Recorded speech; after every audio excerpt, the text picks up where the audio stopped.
Another great night for baseball in Tuscaloosa here at Sewell Thomas Stadium. As for the second time in a week, the 13th ranked Alabama Crimson Tide plays host to the UAB Blazers. Glad to have you with us, everybody, along with former Alabama player and SEC coach Alan Dunn. I'm Chris Stewart. These two squads know each other well. They just played each other a week ago, but they play every year. Still, they're hoping for a better game than the one that they both played last week. Yeah, if you talk to both coaches, they're going to tell you not the most fundamentally sound game last weekend, but hey, you turn it over, new week.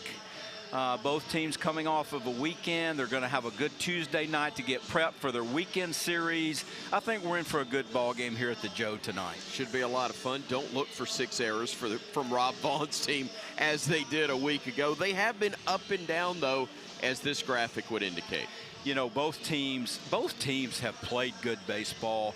You look at Alabama having that, finding a way to win a game on Sunday was critical. UAB went to South Florida and they won a series there, which was huge. Put them in a 10-5 record in the American Conference as they lead.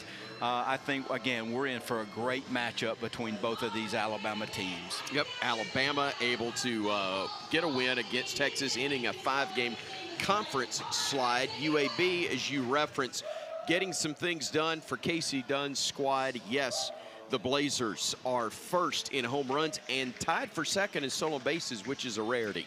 Absolutely, and something you look at the UAB Blazers and what their offense has been able to do, and it's something that you really you're not surprised from a Casey Dunn team, man. They're going to come out, they're going to have aggressive at bats, and I think we're in for a great ball game on a beautiful night here at the Joe, and let's get this thing cranked up. Sounds like a plan as Kevin Hall Jr., the left-hand hitting center fielder, leads things off, pops it up, a long run, but able to make the play nicely for the Crimson Tide is the first baseman, Luke Vaughn. He had a lot of ground to cover, but he got there indeed.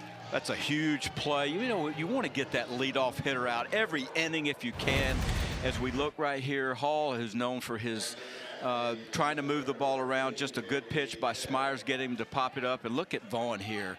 Full out sprint, good sliding catch, nice play to get that first out of the inning. First pitch delivered to J.P. Head is in there for a strike. There's the freshman, Luke Smyers, Virginia native, has made now a dozen appearances with his start tonight, but it's only his second time to get the ball to begin a game. And you look at what he's done, you know, as you alluded to there, on for the 12th time, a 3.3 ERA, 13 1/3. The punch outs are very good at 16, walks a little high at 9, but this is a guy, they love his potential. This is a guy that you look at him physically, this is what they look like. He's going to work his fastball. He's going to be 90 to 93 with his fastball. A changeup, works a cutter in there, but his fastball is his pitch. It moves all over the place. You're not going to see John Lim do a whole lot behind the dish. He's going to sit right down the middle of the plate, let the fastball move, and if he's on, he's going to be getting a lot of ground balls with some strikeout ability. 6'3", 215. What do you think? Maybe 6'4", 235 maybe by the time he finishes growing? No, and he's already put on 15 pounds yeah. As he came here in his freshman year, and he's tightened up his delivery. As you can look, he kind of works straight out of the stretch, so not a lot of movement. It's really going from point A to point B. Again, there's not a lot of secrets. He's going to come at you with hard stuff, and being in the zone is the key. And that's like for a lot of young pitchers. Can you do your stuff consistently? And that's something they want to get him more innings to help him develop his already God-given ability. John Paul Head, the Vestavia Hills, Alabama native, able to draw the walk. Sophomore, 6'1", 220. Played the same program that his head coach did a couple of years earlier. We won't. I will add. Well, I can't take a shot about how long it's been since I was covering him. I was covering Coach Dunn as a high school baseball player. So, because you're basically throwing yourself under the bus, right? Absolutely. Not that that would come as a shock to anybody, but 0-1 the count to Landon Beaver as the throw to first keeps head close to the bag. Beaver's a sophomore, batting .286 with 4 homers and 24 RBIs on the season. And there's something you're going to see from this lineup. Up and down the lineup as we have an errant throw there by Smyers. And that's going to allow him to go first to third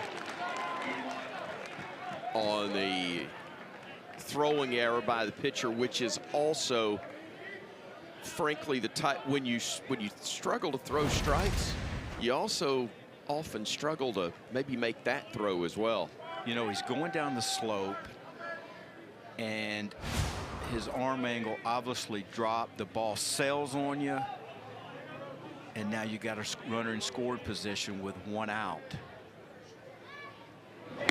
And this is where UAB has had such a great year. If you look at their statistics offensively, they are almost, their walks to strikeouts have been amazing. And they're going to be disciplined. They're going to make you come in the zone. They're not going to go out and chase a lot of pitches. And this is an example. If you look at Beaver, he's got 31 punch outs and 33 walks, and he also has home run power. A ball and 2 strikes to the left-handed hitter, and he lines it foul. And the count will stay at a ball and 2 strikes. You saw the graphic up there about JP Head, one of the best in the American Conference. Home runs at 14.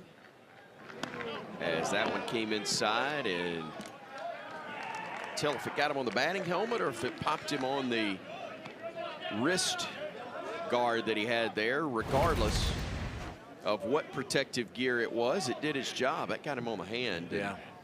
He thankfully has Kevlar on there, it looks like.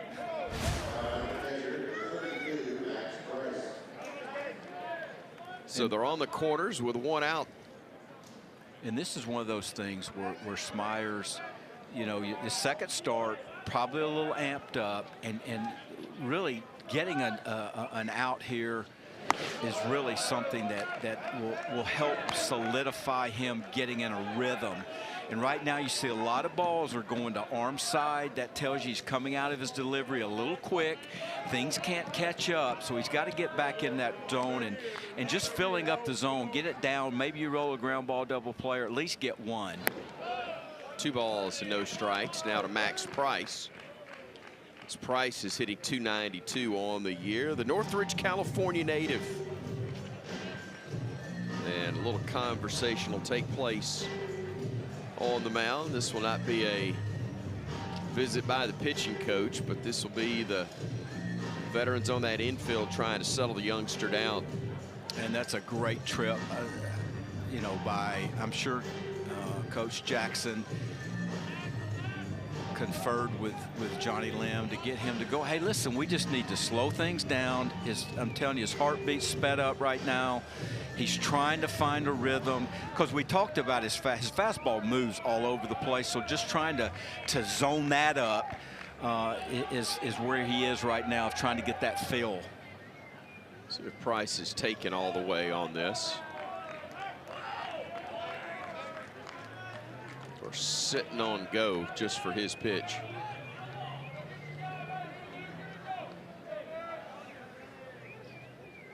Runner goes, pitch misses, and the throw to second is not in time. Boy, that was a heck of a jump by Beaver, just getting in ahead of the tag of Bama's second baseman Brennan Holt, but a good throw nonetheless. It was a great throw. Yes, he was a little slow to the plate. Lim was right on the money. Just again, the throw could not get there quick enough, because Beaver did get a great jump. And the 3-0 popped him, came inside, and well, you've had a walk and a couple ouches, and That will be a slow ginger walk down to first for Price, but they are indeed loaded up for the second baseman for UAB, Brady Waugh. Brother was a Blazer and likely going to have a Waugh for 6 years by the time his eligibility runs out, as Jason Jackson will come out, and this will buy some time for, you know, you got Bo Blackwood starting to loosen up. I had a for chance. JT Blackwood, I'm sorry. No, I had a chance to lift with Jason Jackson before the game. Had a chance to visit with him, talking about Smyers and kind of what the what the plan was maybe for him. And it wasn't like you're looking for him to give you 5 innings. It's to get him off to a good start. They've been trying to get him some work opportunities, and you'd love to see him somehow be able to work out this thing for a confidence level and obviously keeping runs off the board. So this is a very critical inning for Smyers. Do they feel like long-term he is a starter? Ultimately, that's what it'll be a little later, whether it's next year, whether it's the SEC tournament, somewhere down the road? I think they do believe it, because if the makings are all there. I mean, he shows you the fastball, he shows you the changeup, he's got the slider, but now it's about, can you put it all together and go through the lineup 3 times, possibly as a starter. But the more reps you get, but right now I think they're trying to get him some work, so maybe he can help in the bullpen down the stretch. That one's lifted shallow left field. Long run for Hines, can't get there. It'll drop in for a base hit. And they'll just go station to station, as Casey Dunn's not going to get greedy. He knows he's got a pitcher on the hill that's laboring. The only out he's gotten was a pop out of a leadoff man on a bunt attempt. You see this ball right here, just a fastball that has a little cut, and sometimes it's not how hard you hit them, Chris, it's where you hit them, and that ball is in that little triangle that finds a hole. And a lot of times when you're struggling with command, those are the things that kind of come back and they find their way in. So 1 in, still just 1 out, still the bases loaded. And Andrew Hunt, the junior right fielder, standing in for the Blazers. .310 average, 4 homers, 28 RBIs. Slap fouling out of play. Typical of baseball. Was the pitch that drove in a run maybe the best one he's thrown? Yes. And what happens when you are struggling, and it's almost like that self-fulfilling prophecy when you're not being maybe assertive in the strike zone, and you make that one pitch and it finds a way in, then that gets your confidence level shaky a little bit, and it's a snowball thing. As conversely, when you're filling up that zone and you're making really good pitches, you can make a mistake and it doesn't find that hole. It's just baseball, man. It will make you crazy at times. The 1-2 to Hunt. Line, and that's going to get through into left center field for a base hit. 1 run will score. It's going to get away from the Bama center fielder in Bryce Fowler. That'll be an E8, allowing a second run to score. The Blazers are on top 3-0. Casey Dunn was likely going to hold him right there, but it looked like Fowler looked up at the last moment. See the smile on the face of B.J. Green, part of the staff, former Alabama pitcher himself. We see Fowler come in. I think you're exactly. The ball had a little hop, hit off the hill, and you give another run. And this is something we talked about in the early part of the telecast, that last weekend or last Tuesday night, Alabama made 6 errors, and it was similar to that. And you combine that with giving free bases, and now you look up and UAB's put 3 in the top half, and somehow you've got to find, if Smyers, you got to find some way to get that second out and keep it at a minimum of 3 runs. That one just misses the mark, and the count evens at a ball and a strike to Wesley Helms, the senior, hitting .315 with 5 homers and 24 RBIs. Everybody in the starting lineup's got 18 or more RBIs, and that could be another one. It's sinking, it's going to drop, and likely they're going to hold the base runner at third base. Another break for the Crimson Tide right there, or this would be a 4-0 ball game. And we'll see, but it may be the last pitch that Luke Smyers is going to throw tonight. Just a ball that's elevated. He can't live up there. He is a sinker baller. You get that ball elevated, and to an experienced hitter like Helms, he's going to find the green grass. And I think you're correct, Chris. I think Jason Jackson's going to make the move right now. Short work on the night for Luke Smyers, the freshman. Will make way for JT Blackwood. The right-hander is going to try to put out the Blazer fire at the moment. It's already 3-0 with only 1 out recorded, and the base is juiced when we come back to Tuscaloosa.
Bark at the park is how tonight was dubbed, but this one has not gone well for the Crimson Tide early on. The Coleman native, JT Blackwood's going to come on quickly out of the bullpen for the Crimson Tide.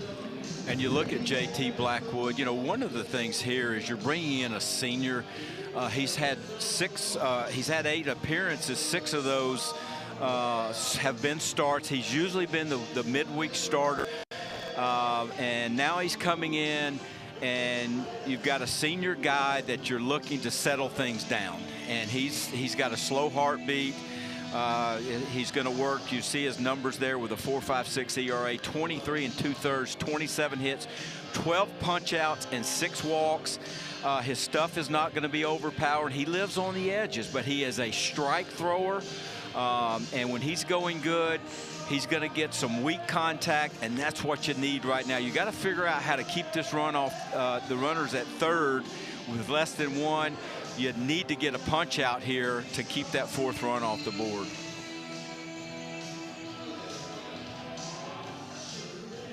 Frustrating, no doubt, for Rob Vaughn and the Crimson Tide. But you got to battle to make sure this doesn't become a 6-run game really, really quick.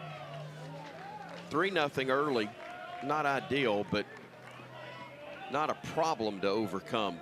But 6-0 can look much different as the first offering is in there for a strike. Natchitoches, Louisiana native, Mr. Dupuis, waiting on the 0-1. And that one misses low. Alex Dupuis, all of, let's see, I'll find it eventually. There we go. 6 feet, 195. Played at Natchitoches Central before going to LSU Eunice. Play his first couple of years. Down to the count, a ball and 2 strikes. And this is when Blackwood, you would love to see that punch out. And Dupuis has had trouble with the slider, hitting only .209 with 13 punch outs on the slider. lifts a fly ball down the right field line. This one's in foul territory. Will it get into the seats? It will. Possibly a break there for Alabama, obviously, depending on how this plays out, because I think that was maybe far enough down the line that if it had been caught, Casey Dunn probably is sending the guy from third, don't you think? Oh, absolutely. With one out, he's definitely trying to do that. And you live another pitch, needs to get that pitch further down. And again, he is susceptible to that with spin. That one's lined and off the glove of the shortstop, LeBron, and into center field. That will be another 2-run hit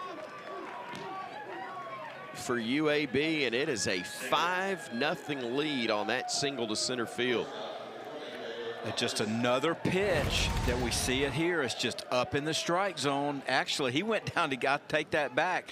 Good job of hitting. He went down to get it. LeBron had good ups, but hit off the glove. Ball finds a hole, and now you look up and you're looking at a 5 spot for the Blazers with only 1 out.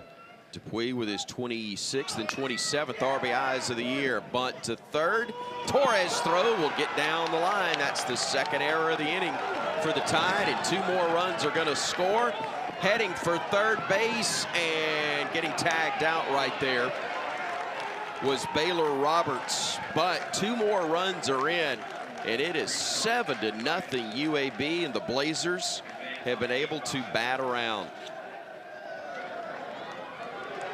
An E1 and an E5,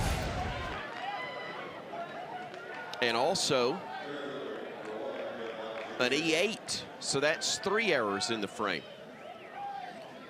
And you combine that with last weekend's showing against this same Blazer team there at that Regents Field, and that's 9 errors now in 2 ball games against the Blazers. And unfortunately, Alabama were able to win that game last weekend, or last Tuesday night.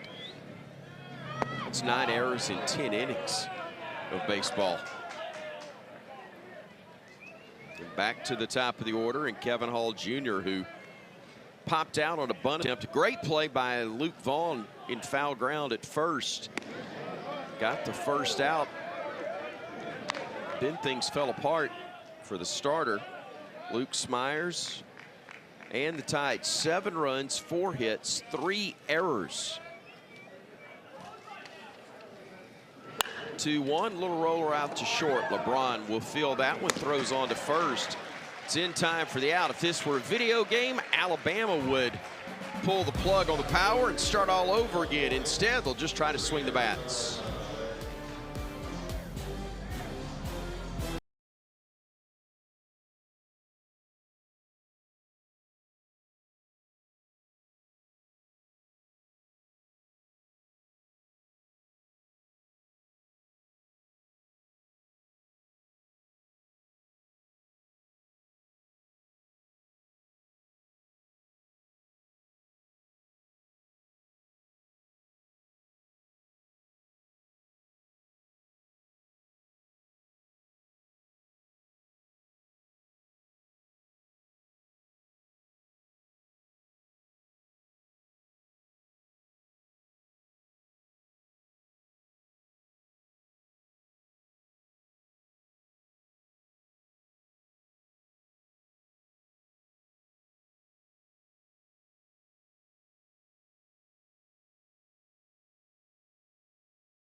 What a start for UAB, and an inauspicious one for the Crimson Tide, as 3 errors contributed mightily to the 7 runs for UAB in the top half of inning number 1. Chris Stewart, Alan Dunn back with you here at Sewell Thomas Stadium in Tuscaloosa. To the bottom of the first we go, and Rob Vaughn's team's going to have to start swinging the bats.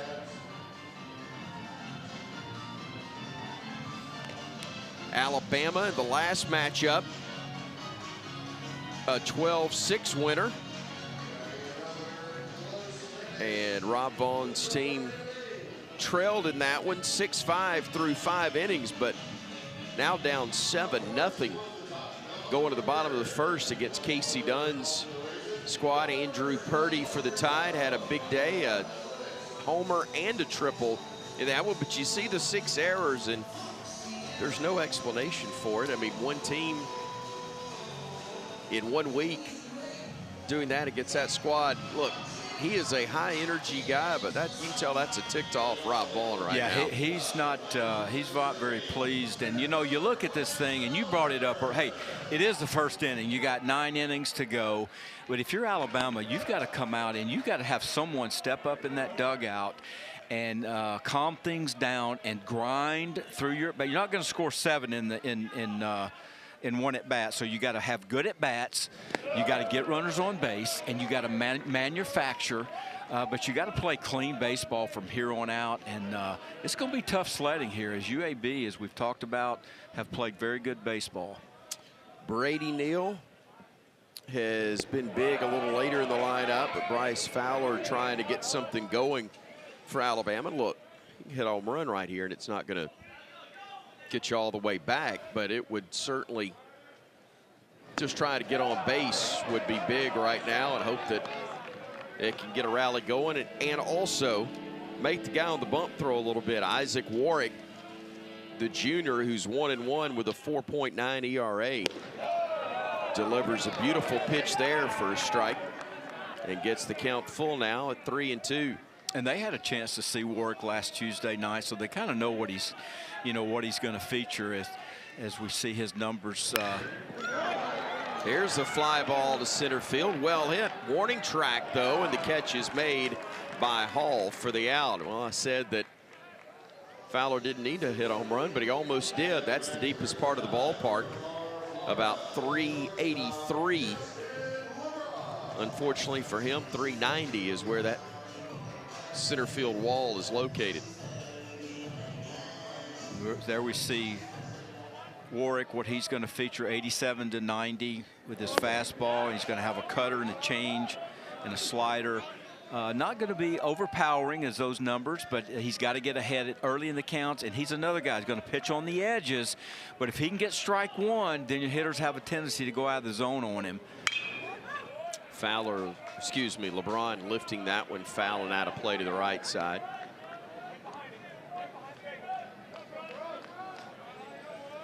Florida native, got the average back up to 272. We saw him a week or so ago here in Tuscaloosa. That average was down around 260.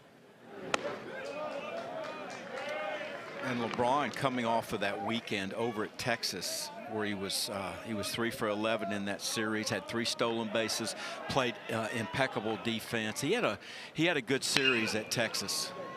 Chops this one right to the shortstop, though, and Roberts will make the play for out number 2. So quickly and quietly, the first 2 Bama men are erased.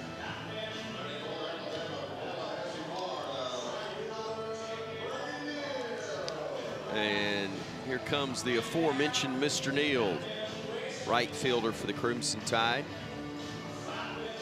with 7 homers, 38 RBIs on the season. Tallahassee native. UAB loves facing him with nobody on base. Absolutely, and he's done everything that you could ask from an experienced senior player. He's hit from day one here this season. He's had big RBIs. He has gotten on base, as we see his numbers here. We look at some of his at-bats. Just driving the ball, 364 average, 7th in the SEC. But I think it's been more, Chris, for me, it's the maturity level that he's brought to this season, and he's kind of set the tone for the other players. And they need him to continue as this SEC season continues. That's the second strike. The first one, he's got a glimpse of the power. He absolutely crushed that one down the right field line, but it was foul. As you see, last year compared to this year, and a big difference. But right there, it's Helms flashing the leather, and the Tide goes in order. After 1, it's all green and gold. Blazers on top by 7.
Well, you put the ball in play, good things can happen for you.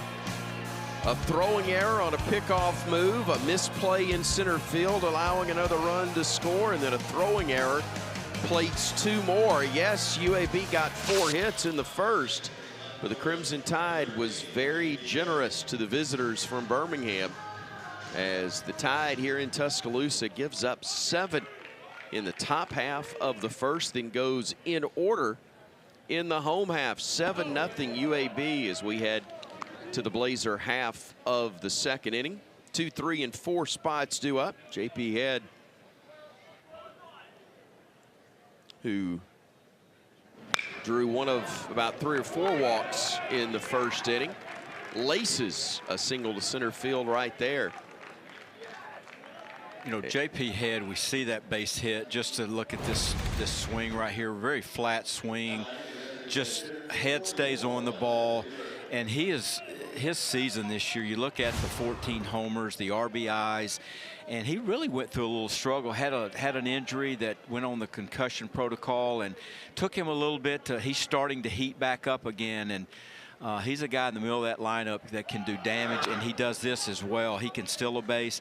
Listen, UAB is going to keep the pressure on you. They have 71 stolen bases in 89 attempts, and they're going to be an offense that they're not going to sit back and wait for something to happen. Coach Dunn knows that they're an offense that he's got to create action and try to produce, and they've done a great job tonight and the season in doing that. Head's 9 of 12 in stolen base attempts. How much of that is a true steal or just trying to move a runner and create something there? I think that, you know, I think they're trying to say that we're not going to stop right now. We're up 7, and we've got the kind of the cleat on the throat, and we're going to continue to press down and try to make you make mistakes. And unfortunately for Alabama in that first inning, they helped UAB out tremendously. And Beaver hits a little flare foul left side, and the count moves to a ball and 2 strikes. Beaver was hit by a pitch, scored 1 of those 7 runs in the first, also swiped a base.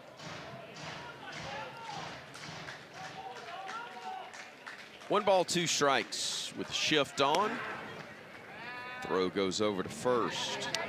And Beaver's been one of their hottest hitters in the month of April, hitting .440 with a homer and 5 RBIs in the month of April. Had 4 multi-hit games, and this is a guy that you look at him. He's a presence in that box.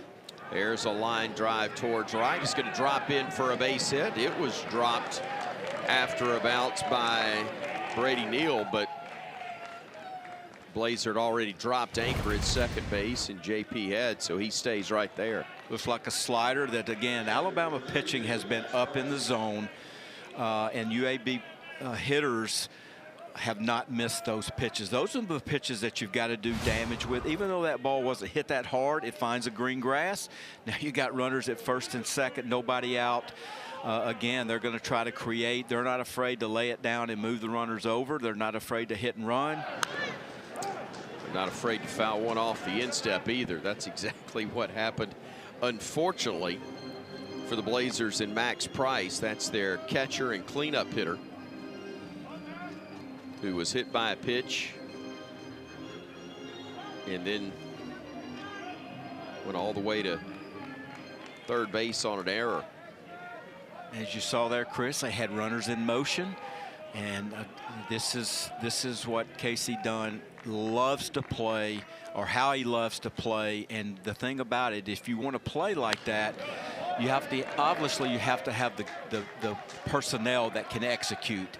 And thus far, they have had guys that are in that position. They buy in, and they are looking to do whatever they can to advance runners. And then turn it to the next guy. Rarity ahead 0-2 for a Bama pitcher, and the first strikeout, I believe, of the night for the Bama staff, as Blackwood gets Price to fan there. Big pitch right here. Looks like it's a breaking ball. Yeah, breaking ball. it was still elevated somewhat, but it was kind of that higher than high pitch. You see it with your eyes. You can't get right on it. Good pitch from Blackwood to get the punch out. Now, hey, you roll one up, you get out of this inning. You need a 0 this inning. Here's Brady Waugh. Good cut, came up empty. It's 0-1. Waugh singled to drive in a run and later came around to score on an error as well.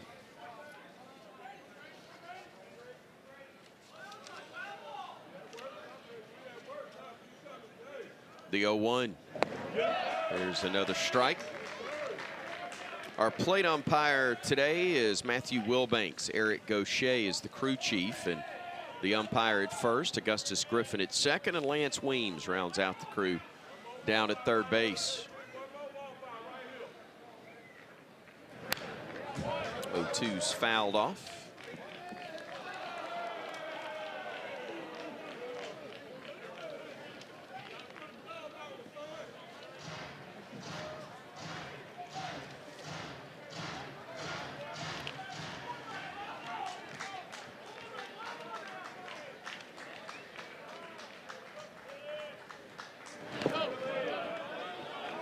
Good block on the part of Lim.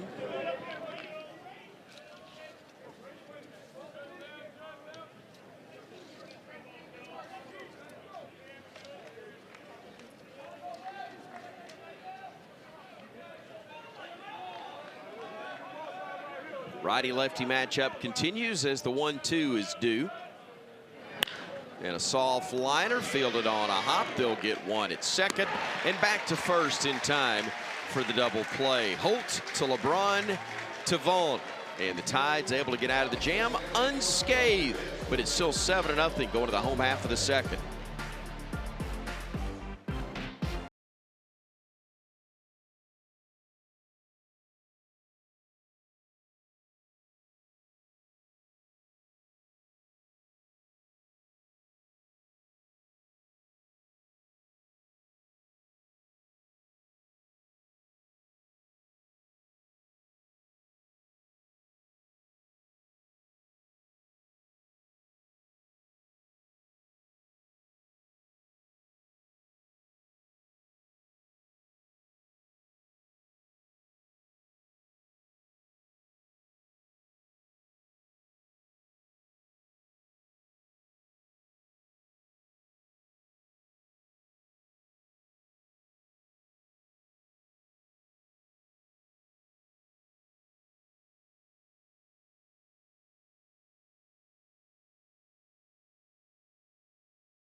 Well, they did bill it as bark in the park. I don't think Bama anticipated this one going to the Dogs early, though, but a 7-0 start for UAB in this one, including 3 Alabama errors. But the Tide able to get a double play ball to avoid any further damage in the top half of inning number 2. Chris Stewart, Alan Dunn with you, as leading things off for the Crimson Tide. Eric Hines getting the start in left field. We saw him in Tuscaloosa a week and a half ago, Allen, in that series against Arkansas. He hit one of the longest home runs I've ever seen in this park. Hit it over the top of the scoreboard here at Sewell-Thomas Stadium. One of the few highlights for Alabama, but it certainly was noteworthy to put one over the flags at the top of that scoreboard. Behind on that one. Eric Hines, you just, you look at the physicality of him. He's 6'3", 220. I mean, hits balls out of sight. The power numbers are going to be there as he grows and matures as a hitter. And he's a guy that has worked his way into this lineup, and that's a good job. Hey, he takes a pitch with 2 strikes. He takes a pitch, gets hit. Now you get something started with Alabama, and you just got to keep battling back if you're the Crimson Tide. Have good at bats, be patient. When you get your pitch, try to do damage with it, and you just chip away at this lead. And Alabama's been in this situation before. Now you need to do something with the experience that you've had in this. Just don't pop out, right? That's exactly what Johnny Lim does. First pitch swinging, and pops it up right on the infield. And that will get the first out here in the Alabama second. It's a first base runner for the Crimson Tide, with Hines reaching. But at least immediately Bama can't add to the momentum as Luke Vaughn stands in, the sophomore out of Cincinnati.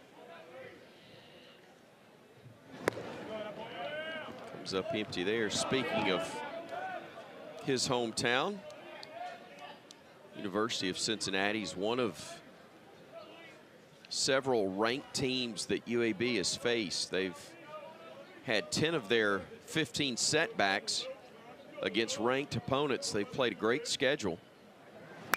Had some success a little bit earlier on in the year against ranked foes.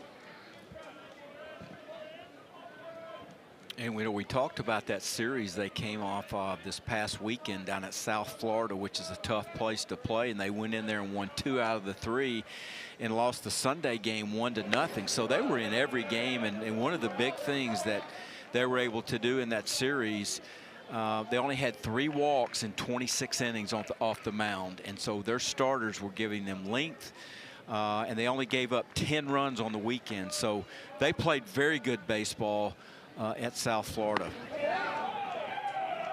And Vaughn becomes a strikeout victim, and after the hit batsman, a pop out, a strikeout, and just like that, Isaac Warwick is an out away from getting out of this one in a hurry. Yeah, that's that fastball that had that little tail action. It was running away from Vaughn up in the zone, and just he ran out of bat. And Warwick, if you look what he's done, he did hit Hines to start this inning, but he came right back to the next hitters, pop up, gets a punch out. He's managing his pitches, and he looks very comfortable in his outing thus far. Caleb Barnett standing in, pops this one foul and out of play to the right side. Barnett, 6'6", 220, another youngster, just a freshman out of Mountain Brook, Alabama. Another one of those highly touted guys that came to the capstone out of high school that really wasn't sure if they were going to be able to get him. You know, he had some draft helium coming out of high school, but listen, he is, you look at that body, his power, he's got power in the tank. And you know, obviously the next step is learning to cut down on some of the swing and miss, which that's for a lot of young hitters. You've got to learn how to know the strike zone. You got to know when to swing it. You know, pitches that are in the zone, you don't chase. And how do you do that? You play, you see. And but they definitely love his potential and what he brings, not only now but in the future. A ball and 2 strikes. And that one just misses outside to even things up at 2-2. Isaac Warwick, a lefty for UAB. And another thing with Barnett, he was a highly touted pitcher as he chases that fastball out of the zone. Warwick's done a nice job here. Second strikeout that he's recorded, and we go to the third. It's all Blazers right now, 7-0. They're pitching it, they're hitting it, and it's UAB on top.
All Blazers through the first 2 innings here in Tuscaloosa.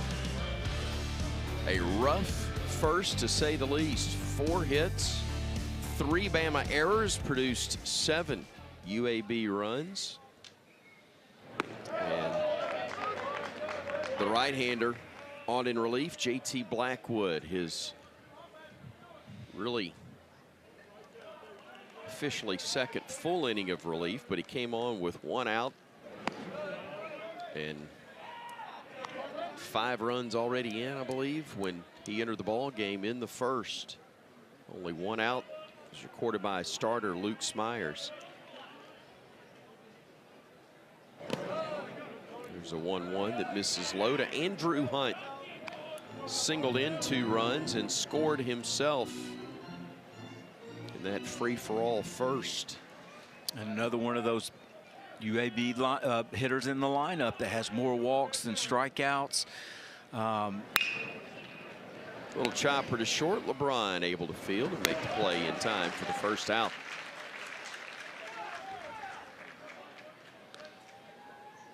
One that's important for JT Blackwood to keep doing what he's doing right. He's getting some early count outs.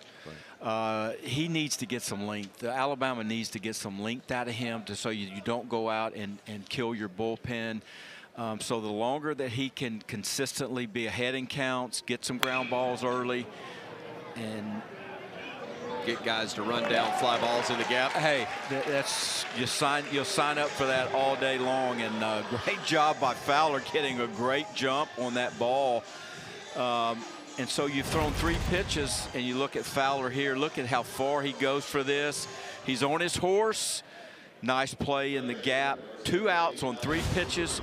You get that 3rd out, you get back in the dugout. And this is what Blackwood needs to do to kind of set the rhythm, set the tone, and so Alabama can start to work.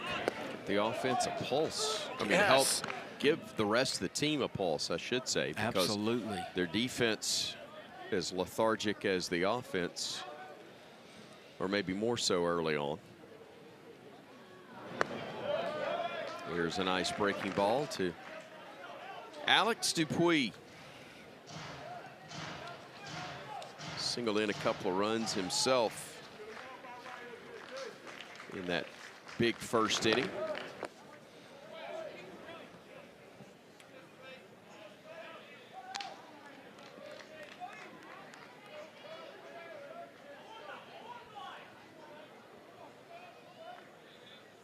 Two outs, nobody aboard here for the Blazers in the 3rd.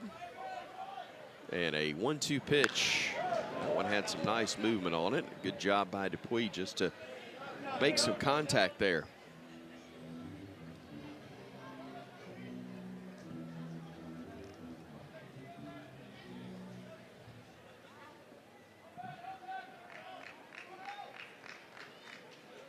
Another 1-2.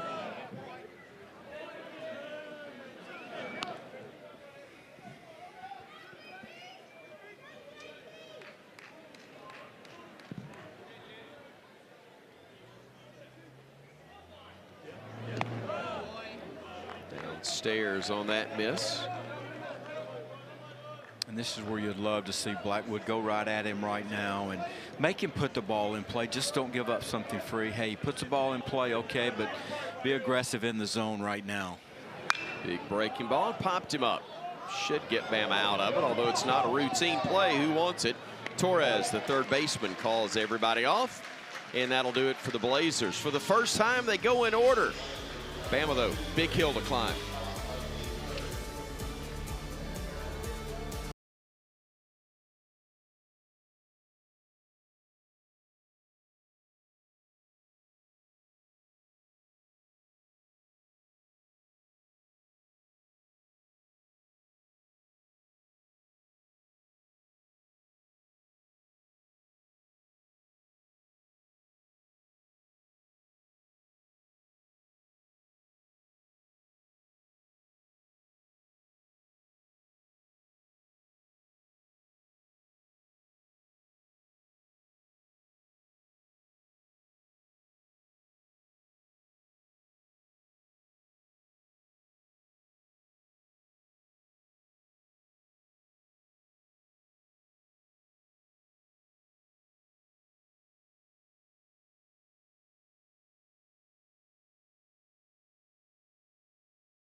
UAB head coach Casey Dunn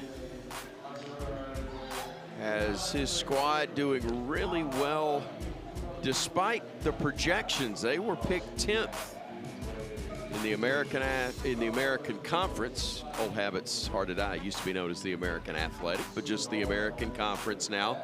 Picked 10th, but instead they flipped that around. They're right there with the Roadrunners of UTSA with a 10-5 mark at the top of that league at the midway point. And I know you've known Coach Dunn for a long time. You saw what he was able to do at Samford all those years of just putting a good team on the field year in and year out. So this really does not surprise me. And as Casey's in his 5th year here at UAB, and you know, I think if having a chance to speak with Coach Dunn and about, you know, what he's seen from his team and where they go from here is they just got to play clean baseball, game in and game out. We've talked about their offense, what their MO is. And if they get the pitching has been the thing that has been the nemesis maybe early in the year. But as we said, last weekend they got great pitching, and it's coming at a very good time as you're at the halfway mark for conference play. So I guarantee you the Blazers you look up and they're going to be right there fighting for this championship in the American Conference. Took him a little time, but he has gotten this program where he thought he could get it, or he wouldn't have left what was a really good situation not far from the UAB campus over in Homewood at Samford University. Of course, he left that after 16 years in excellent hands.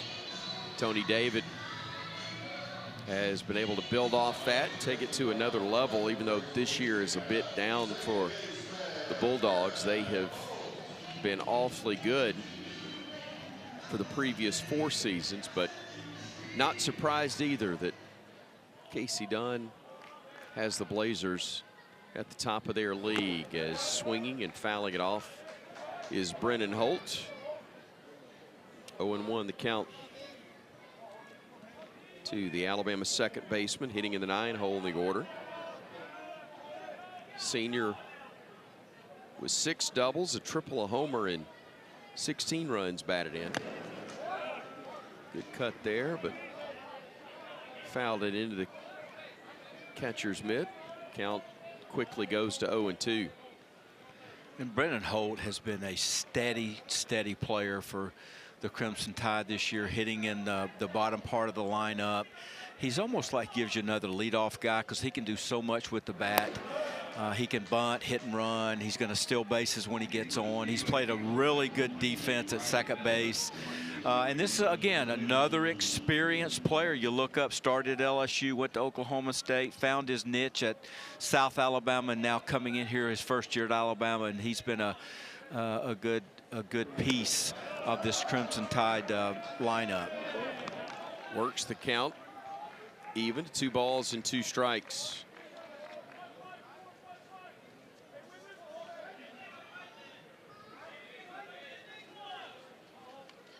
Two. Popped foul back and out of play. Count stays right there at 2-2. And I would think, Chris, you're probably getting close to where Warwick is probably getting to what they would really anticipate him getting to. He's got you into the 3rd inning, which would have been his longest, probably his longest outing of the year. You'd love, if you're UAB, you'd love to see him get through the inning, but I think they're probably going to go hitter to hitter here. Lefty continues, and that one is called. 3rd strike. That was a quality 3-2 pitch. Fastball, it looks to glove side. You look where the catcher's set up, and he's going to dot the glove right here. Look at this pitch. It was a quality pitch. I'm not sure Rob Vaughn thought it was a quality call. Yes, I'm with you on that.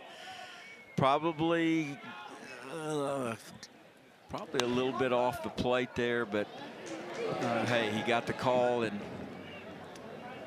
look, that's a tough one for a hitter to really read whether that's just barely in or not. Just whatever reason, lefty versus lefty, it always seems to be a tough one right there. It does, going to that glove side, and you always, and whether you're righty or lefty, pitchers that can throw fastballs to or pitches to their glove side consistently, you got a chance to win. That's the hardest pitch to hit, that ball away from hitters, because most hitters have this mindset of pull, and so when you dot up away, it's hard, as you said, being left on left, and he did dot it up. It was a pretty generous call, I think. Little chopper to the right side. They will get one at second as the force gets you the lead runner for the Crimson Tide, and Torres retired for out number 2. And looks like you got the pitcher who's in some pain. Boy, that is tough for UAB. See if we can tell what happened here. Is it on the pitch that he threw, or was there a collision at first? Oh, it was. Yeah, it was the Boy, pitch. that is so tough. It's one of the last ones he's probably going to throw. And he is in some major pain. AD, you've been in this business a long time, and you hope for the best, but that's usually a tough indicator right there. And I'm telling you, it doesn't matter how long I've been doing this. Every time it rips your guts out, you know, for the kid. And if we see it again right here, obviously don't want to speculate anything, but he immediately went down with his, as you see him right there, holding it. And God, give him credit for getting over and covering the bag, though. Absolutely. I mean, knowing that he's probably hurt himself pretty bad on that pitch, to still have the presence to get over and the toughness as well. We'll tell you who the new pitcher is when we come back. It's 7-0 UAB, but the Blazers kind of a sick feeling in the guts at the moment.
Well, because of the injury to the starter, Isaac Warwick, a new man coming into the game in Riley Miller, and the redshirt freshman out of Athens, Alabama, will get all the time he needs to loosen up.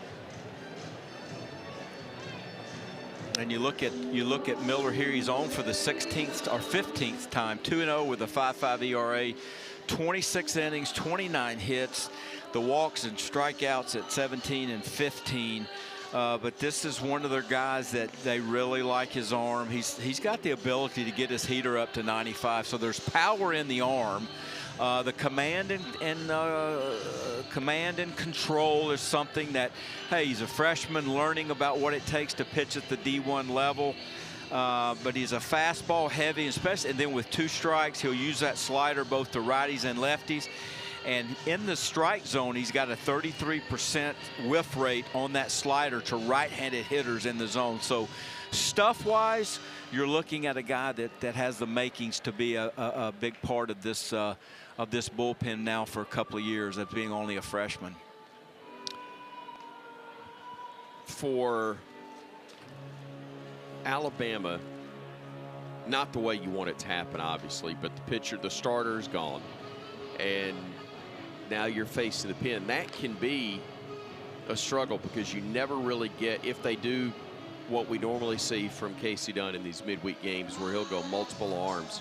You never really get in a rhythm of the guy you're facing and get a chance to see a ton of pitches from whoever's on the hill. But at the same time, it's tough for the Blazers because you really got some momentum going right now. And Bama needs a change of scenery, don't they? Absolutely. You know, we talked about it. You wish you could do a reset. Well, maybe this is your reset. And you got LeBron coming up now with a runner on. LeBron's been swinging the bat over the weekend, as we talked about what he did at Texas. And this is your guy. I mean, this is the guy that, you know, that has been able to get them going at difficult times. As there he laces that ball in the right field gap. Great swing. You're just looking for something positive to happen right now, and that's a great job of hitting. It looked like it was a slider that just stayed on the outside part of the plate. As we see it again. Does he make this same swing if they're playing straight up defensively? I don't think so. I think he took that pitch, and what LeBron does best is he can drive the ball to both sides of the field, and that's a slider. He stayed on it and just took the ball where it was pitched. And that's with a everybody veteran hitter. Shifting over to the left side, other than the first baseman, obviously. Had a lot of room to work with. See if Bama can take advantage. They're on the corners as the throw will go down to second, and not a surprise at all that LeBron would swipe the base in that situation, but man, has he been successful. That is 33 stolen bases in 33 attempts. And only one caught stealing in his whole career. I mean, that's, would you say that's a pretty good percentage? Would you say that's okay? Yes. I mean, I'm not a mathematician, you know what I'm saying, but 32 of 32 is pretty good. 33 of 33 now. How about that? And by the way, he's had a little slump, or he'd be on base more and have an opportunity for maybe another 7, 8 more easily. Absolutely, and that's why, you know, we've talked about LeBron, and as scouts flock in here to see him on a, you know, game in and game basis, and you're looking at the tools, and I mean, the tools are so evident. I mean, he's potentially a 5-tool player, and every game you're seeing one of those tools. If maybe he's not swinging the bat, you're watching him play defense, or you're seeing him steal a base, and just, you know, what a great future this young man has. 3 balls and no strikes to Neal, and they let him swing away, and he fouls it off. And this is a huge at bat right here in this game. And that doesn't surprise me that Coach Vaughn would give him that. One, you got to trust the player that, hey, he's not going to do something where, hey, he's going to get a pitch he can do something with. He's going to unleash it. But also you're looking for something positive to have. And he could hit one in the seats or a gapper, and he's done it all season. That's a nice breaking ball right there from the right-hander Miller, as the count's now full at 3-2.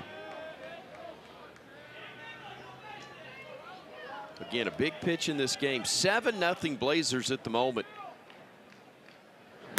And there's ball 4. And it will allow the freshman to come to the plate, the cleanup hitter. That was really a quality job of pitching. You know, there's sometimes that I look at base on balls as being passive walks, and sometimes I see aggressive walks. That was an aggressive walk. He threw that at 94. He was going for the outer third of the plate. If the hitter wants to go out, good. If he not, he'll take the walk, and then he'll turn his attention to a freshman hitter. Eric Hine, 6'3", 230.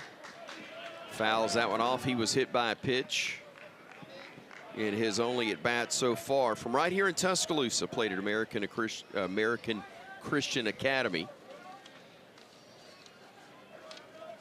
Not American, a Christian Academy. That's where I was headed with it. 0-1. Breaking ball just misses outside, and it's 1-1.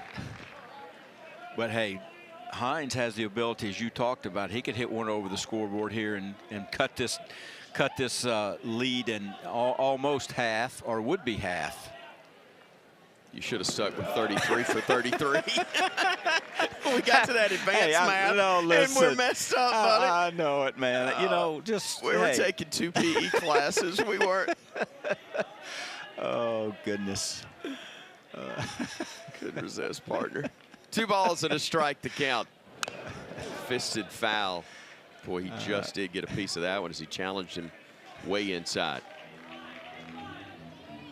You got to feel pretty confident to throw that pitch to that guy, don't you? Yeah, absolutely. And now, you know, we saw that Miller, he has that ability to throw that slider that's got some depth, and that's one pitch that Hines has struggled with at times on getting some punch outs. So he can go a couple of different places here.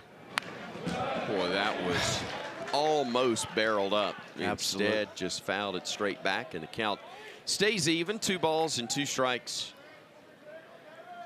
If you're Miller, you're fortunate that you got that one back. Whew. But I wouldn't be surprised you see that slider with some depth on it right here.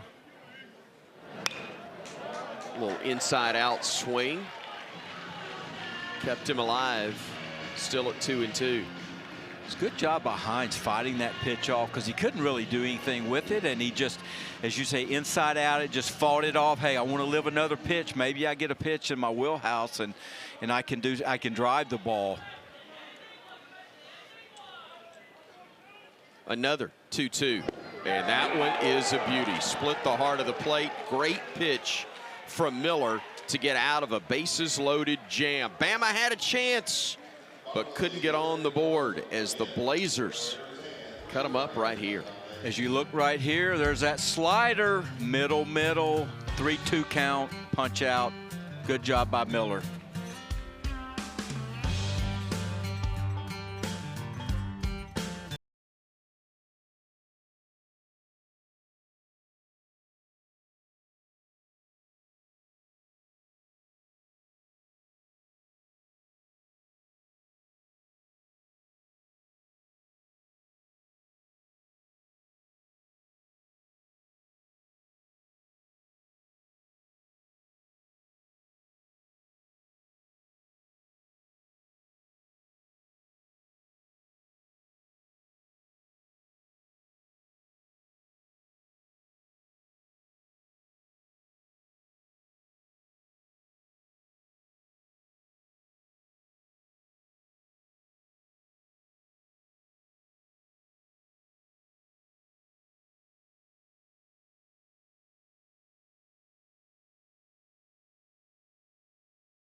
Seven to nothing. UAB leading Alabama. They did all their damage in the top of the first inning, along with Alan Dunn. I'm Chris Stewart. Glad to have you with us here from Sewell Thomas Stadium. SEC Network coverage of this matchup between the Blazers and the Crimson Tide. Leading things off for UAB, as you saw, those two teams played a week ago in Birmingham. It's not the home campus field, but technically it's the UAB campus because that spreads out all over the south side there. So it is very much within view, although Regents Field, the home of the Birmingham Barons. The Blazers play quite a few home games there when they're not at Young Memorial Field directly on campus. 2-1 slapped out of play. It's a testament to the growth of the game really since the mid-90s. That matchup almost always was played on the Blazers campus back when Casey Dunn was a high schooler south of town in Vestavia. That game would be played and there'd be shoehorned in there, but frankly, with the growth in interest and all, it outgrew that facility, and now this game's played every year was played for years at the Hoover Met, then played there. Makes sense to play at Regions Field. It's a great venue. And of course, Bama playing here on campus, and with the basically rebuild of Sewell Thomas Stadium, it's as lovely as any park you'll run into. It's a great home for the Crimson Tide and the site of tonight's matchup, even though the scoreboard hasn't been a thing of beauty for Alabama. Top of the order back around for UAB. Kevin Hall Jr., the center fielder. Digging in.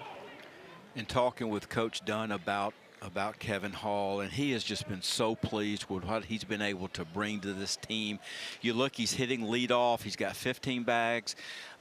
He's able to swing the bat. He also has home run power. He's got five homers in that leadoff spot. And Coach Dunn told me he was one of the last players that they were able to add to their roster. They lost a high school kid, and they were able to add him to the roster. And he has just done really amazing things for them. And you always want to have that guy at the top of your lineup that can work the count. He can move the ball. He can bunt. And he's been the epitome of a good leadoff guy for the Blazers this year. Runner goes. Pitch rolled through the whole right side. That's a great piece of hitting as the Blazers go first to third. Still nobody out here in the top half of inning number 4. Well, you were singing his praises, and Hall, who started his career at Grambling, went to Purdue Fort Wayne. Now he's in Birmingham with the Blazers and setting the table nicely in that leadoff spot.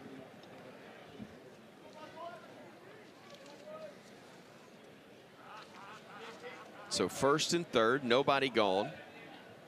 And the guy we spotlighted early in the broadcast, J.P. Head, stands in. He takes a strike. He's reached safely twice. Drew a walk. Came around to score in that 7-run first. Also had a base hit in the second. Hitting now in the 4th with 2 on and nobody out. Inside out swing again. Lines it into right. That'll score another run for the Blazers. Another ball that's dropped in right, but able to get it back in. A throw to the plate is going to be dropped. It was dropped by Lim, and scoring will be Hall. Let's see how they score that one. But it's potentially a 4th error in this game for the Crimson Tide.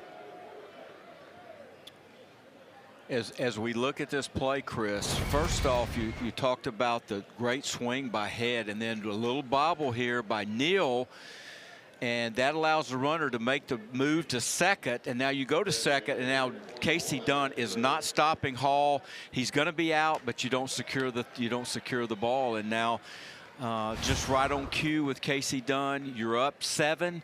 You can take a chance. And now he sends the run in aggressive play. You put another run, 2 runs on the board. 9-0.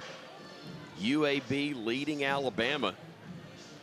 And another trip to the mound for Jason Jackson. I was ready to sing the praises of the right-hander for the Crimson Tide. But just as we're ready to talk about JT Blackwood keeping UAB right where they were at 7-0. They get a couple of hits to right field. 2 more runs have crossed. And now the Crimson Tide will go back to the bullpen, and they will call on the lefty. And Cannon Lehman, will tell you about him when we come back. 9-0 Blazers here in the 4th.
struggling worse than the Tide right now. Connor Lehman, not Cannon. I don't know where I pulled that. Forgive me. The Indian Mound, Tennessee native coming on, trying to cool off this UAB squad, which has got a 9-0 advantage, Coach, here in the top of the fourth. Well, again, you're trying to find somebody out of that pen that can put you up a 0, and JT Blackwood had kept you right there, and then give UAB credit this inning. They put the ball in play. They've been very aggressive on the bases, and you look up, you got 2 more on the board, and nobody out. You bring on Connor Lehman. You look at his numbers there. He's 1-0 with a 7.45, 9 2/3, 8 hits, 8 walks, and 6 punch outs. He's a guy that's going to work 92 to 93 with his fastball, slider, curveball, change. Will throw an occasional cutter. Another guy that, you know, you're looking at this point, if you're Alabama and Jason Jackson and Coach Vaughn, not only are you trying to win this game, but you're trying to figure out who are guys that we're going to count on down the stretch in the SEC of guys that can help us in some capacity. You're Connor Lehman, here's an opportunity. You go out, throw some zeros up, you get your name in the mix. Again, last week, notwithstanding, this is a really good UAB team in the American Conference, tied atop the standings, 25-15. They've been getting votes for a while in the top 25, almost in there before they lost to the Crimson Tide. And look, they've got a really good RPI, top 40. And games like this are a chance to build the resume even further. So having a chance to speak with Coach Dunn before the series or before the game and just talking with him about, okay, who are you as a team? And this is what he alluded to, who they had to be. He said, we need to create offense. We need to run. We're going to hit and run, bunt, patient approach. And we've seen everything from them in that capacity tonight. And something that he told me that jumped out at me, and we saw it right then, was 3 times this season they have been able to score runs with a ground ball to shortstop and a runner at second base. And meaning that the 6-3, he keeps the runners running, and they've done that 3 times. And we saw that on Hall, that he continued to wave in, and you score another run that maybe, hey, listen, if you secure the ball, he's out. But again, you put pressure on the defense, and I think that's how they're going to play. Landon Beaver works the count full.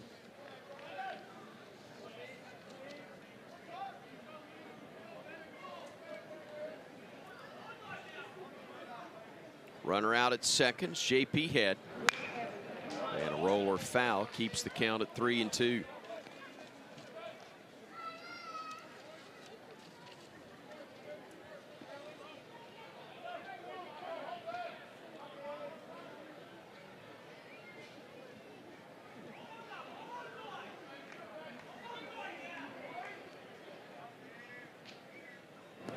That one bounces in, and it will allow Head to move to third base, and ball 4 will put Beaver at first.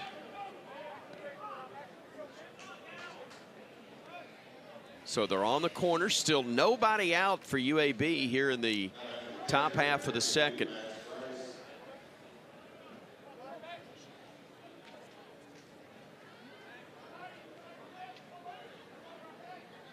And Max Price has home run power. He's got 5 homers on the year, hitting .263, and he's done a good job against left-handed pitching. He's hit .267, and he's in the SEC games that they've played. He's hit .333 in 2 games that they played against SEC competition in 9 at-bats. So this is a guy that has found his way into the lineup, and he brings that potential, power potential in the box. Gets ahead 2-0, which puts him in an even better spot where he can be choosy what he wants to offer at. Again, first and third, nobody out in the 2-0 due. one misses off the plate. More activity going on in the Bama bullpen.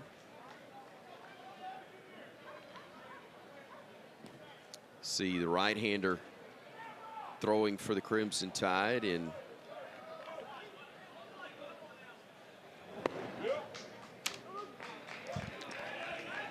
another one that misses the mark to get the count to 3-1.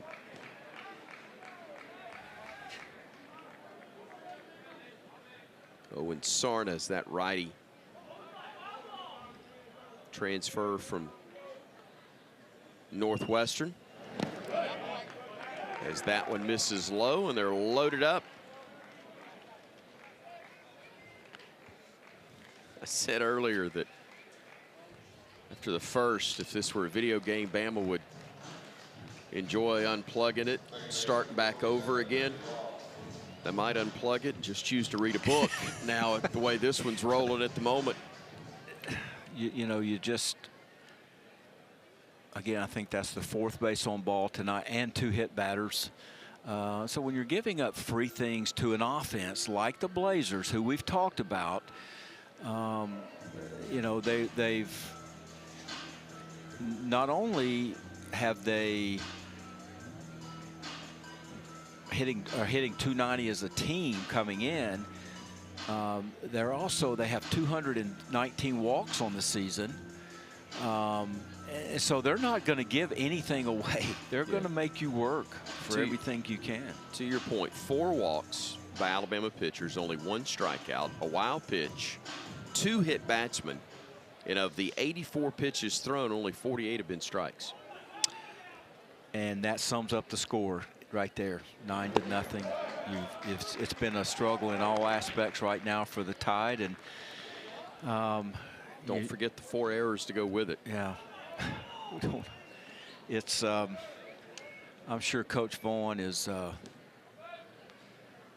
got a lot of things on his notepad tonight to be able to address with the team. And listen, you know, I've been in that side of it before, and when you're, you know, when things kind of are not going the way you want and everything is magnified, and you're coming off of a tough series, and you're looking at coming in on Tuesday night, and you know, it's somehow you got to get the group to rally and find something positive to happen. And if you're Connor Lehman right now, that'd be a ground ball hit back to you and turn the double play. That'd be a good way to get 2 outs.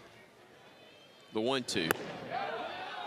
Called 3rd strike. That's a big pitch right there, as he's able to get Waugh looking for the 1st out.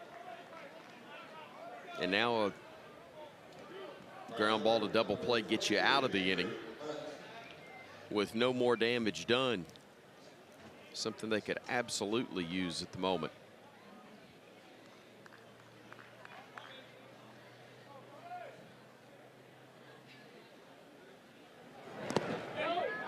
Andrew Hunt, who singled in 2 runs and scored in the 1st, then grounded out in the 3rd, digs in.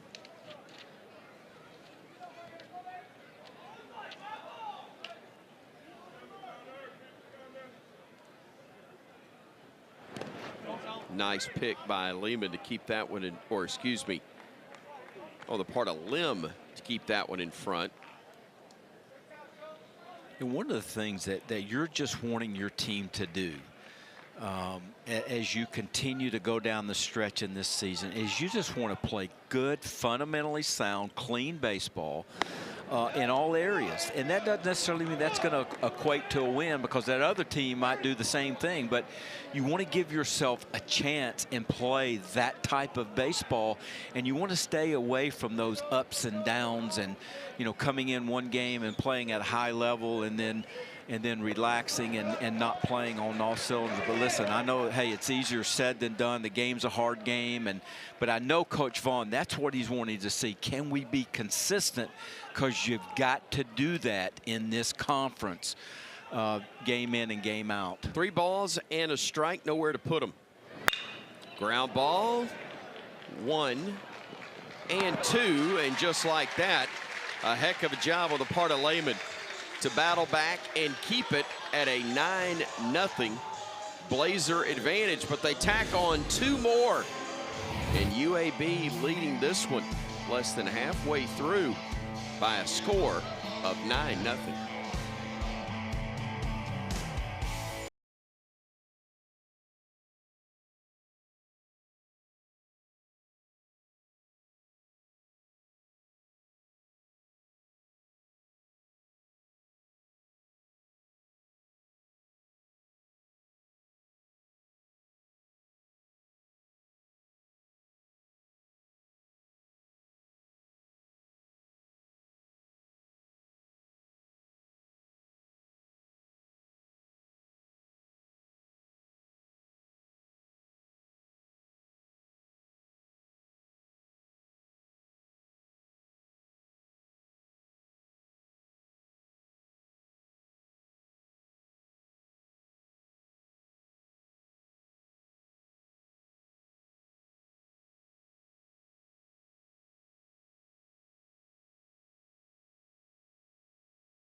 UAB with a impressive 9-0 lead over Alabama as we go to the bottom of the 4th inning along with Alan Dunn. I'm Chris Stewart. We're joined now by the head coach of the UAB Blazers, Coach Casey Dunn. I know our producer, Ashley Hillier, thanked you for joining us while we were away in the commercial break. I've known you long enough to know that you don't mind nearly as much when your team's up 9-0 right now. No, I wish we could have got a couple more right there that inning, though, man. Kind of left some out there. It's kind of the way this thing goes, isn't it? You got to pile it on where you can. No doubt, man. No, especially on a Tuesday when, you know, everybody's thin on the mound. Like, you got to get as many as you can get. Coach, you know, it's kind of matched up to what, you know, you and I spoke about earlier in the week of what kind of offense you felt like you needed to be. And have you kind of seen that tonight of how you like to kind of play baseball? Yeah, man, you know, you got to be able to score in different ways. You know, I've been playing a lot of pickleball, Alan, and, you know, I've learned in that you can't just go up there and bang it. You know, you go up there and just swing hard and try to bang it. Guys that are good, man, they beat you. So you got to be able to dink it and drop it and, you know, take advantage when they hit it in the air to you. But no, man, we're trying to do some things different, trying to put pressure on people. Obviously, it's been successful through 4 innings. Maybe we should have done something there with the bases loaded. But no, man, just trying to do some stuff a little different, trying to be a little more aggressive with what we're doing offensively. Awesome. Hey, just real quick, I know Warwick started the game, was giving you a nice outing, and I know you probably can't speculate on what's going.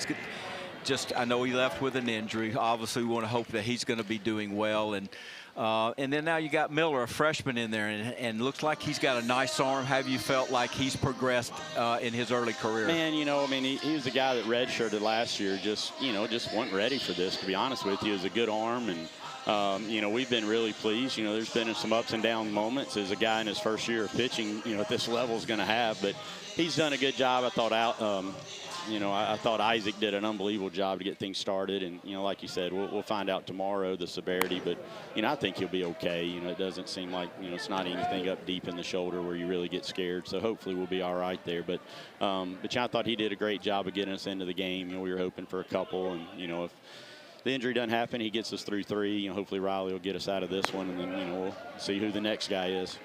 Before we let you go, I know that this is you're at a place now that you've followed from a distance your whole life growing up in the Birmingham area, and you've seen some really, really, really good coaches that have had the mantle at UAB and not be able to have the type of success you guys are having right now. What is it that's allowed you to build this? Sorry, Coach. Oh, Lord, that's two, man. I tell you what, if we could outlaw LED lights in college baseball, we'd all be happier, I think. Can't lose that ball like our left fielder did on the one before. But no, man, this, you know, obviously UAB has got its perks to it, and it's got its challenges just like everywhere does. But, you know, it's like you said, there's been some really good coaches that have come here before, some really good players, and, you know, hopefully we can, you know, continue to build and give those guys that came before us something to be proud of. Appreciate you. I kept you one question too many. It's my fault. That's all right, man. I don't think I could have ran out there and caught that one. I'm not quite that quick, so I don't think it hurt anything. Thank you, bud. Thanks, Appreciate Coach. you. All right, thanks, guys. Casey Dunn. Now that I know he's taking the headset off, I'll say I've known him a long time. He wasn't ever going to run that one down. But he might have knocked it over the wall himself. I do know that. Heck of a player yes, he was. at Auburn, and prior to that for his dad at Vestavia Hills High School, and has done a fantastic job everywhere he's been a head coach. Spain Park, I think, basically started that program, if I'm not mistaken. Was one of the very early head coaches for that program in Hoover. Then over to Sanford, and now to UAB, and again, taking a little time.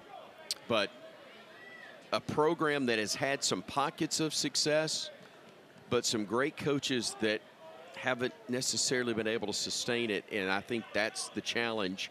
But they feel like they can do that now. They've got some things going in the right direction where if you can get it there, you can maybe keep it at a high level. Yeah, and to be frank with you about it, you look at, you know, one of the things that he's a challenge for him too is with the portal. He's lost some players that these last couple of years that were on this team now with what they're doing. You know, you look up and you go, oh my goodness, but he knows that. That's something that's this new wave of college athletics in any sport is you're going to lose some players, but he has the ability to, he's not going to sit over there in the dugout and cry about what might have been. He's going to put the next guy in. As we look at Miller getting this punch out down the middle, good heater down. And so he's right. There's some challenges, but I think he's up for the challenge, and he's got him rolling right now. It's a big strikeout to get Jason Torres to the hill. Barnett, a strikeout victim, now 0 for 2, and Torres, who drew a walk in the third inning, bats now with a man in scoring position. In 2 out, that's Vaughn out there at second base, able to reach on what went as a hit when Hall couldn't find it in the lights.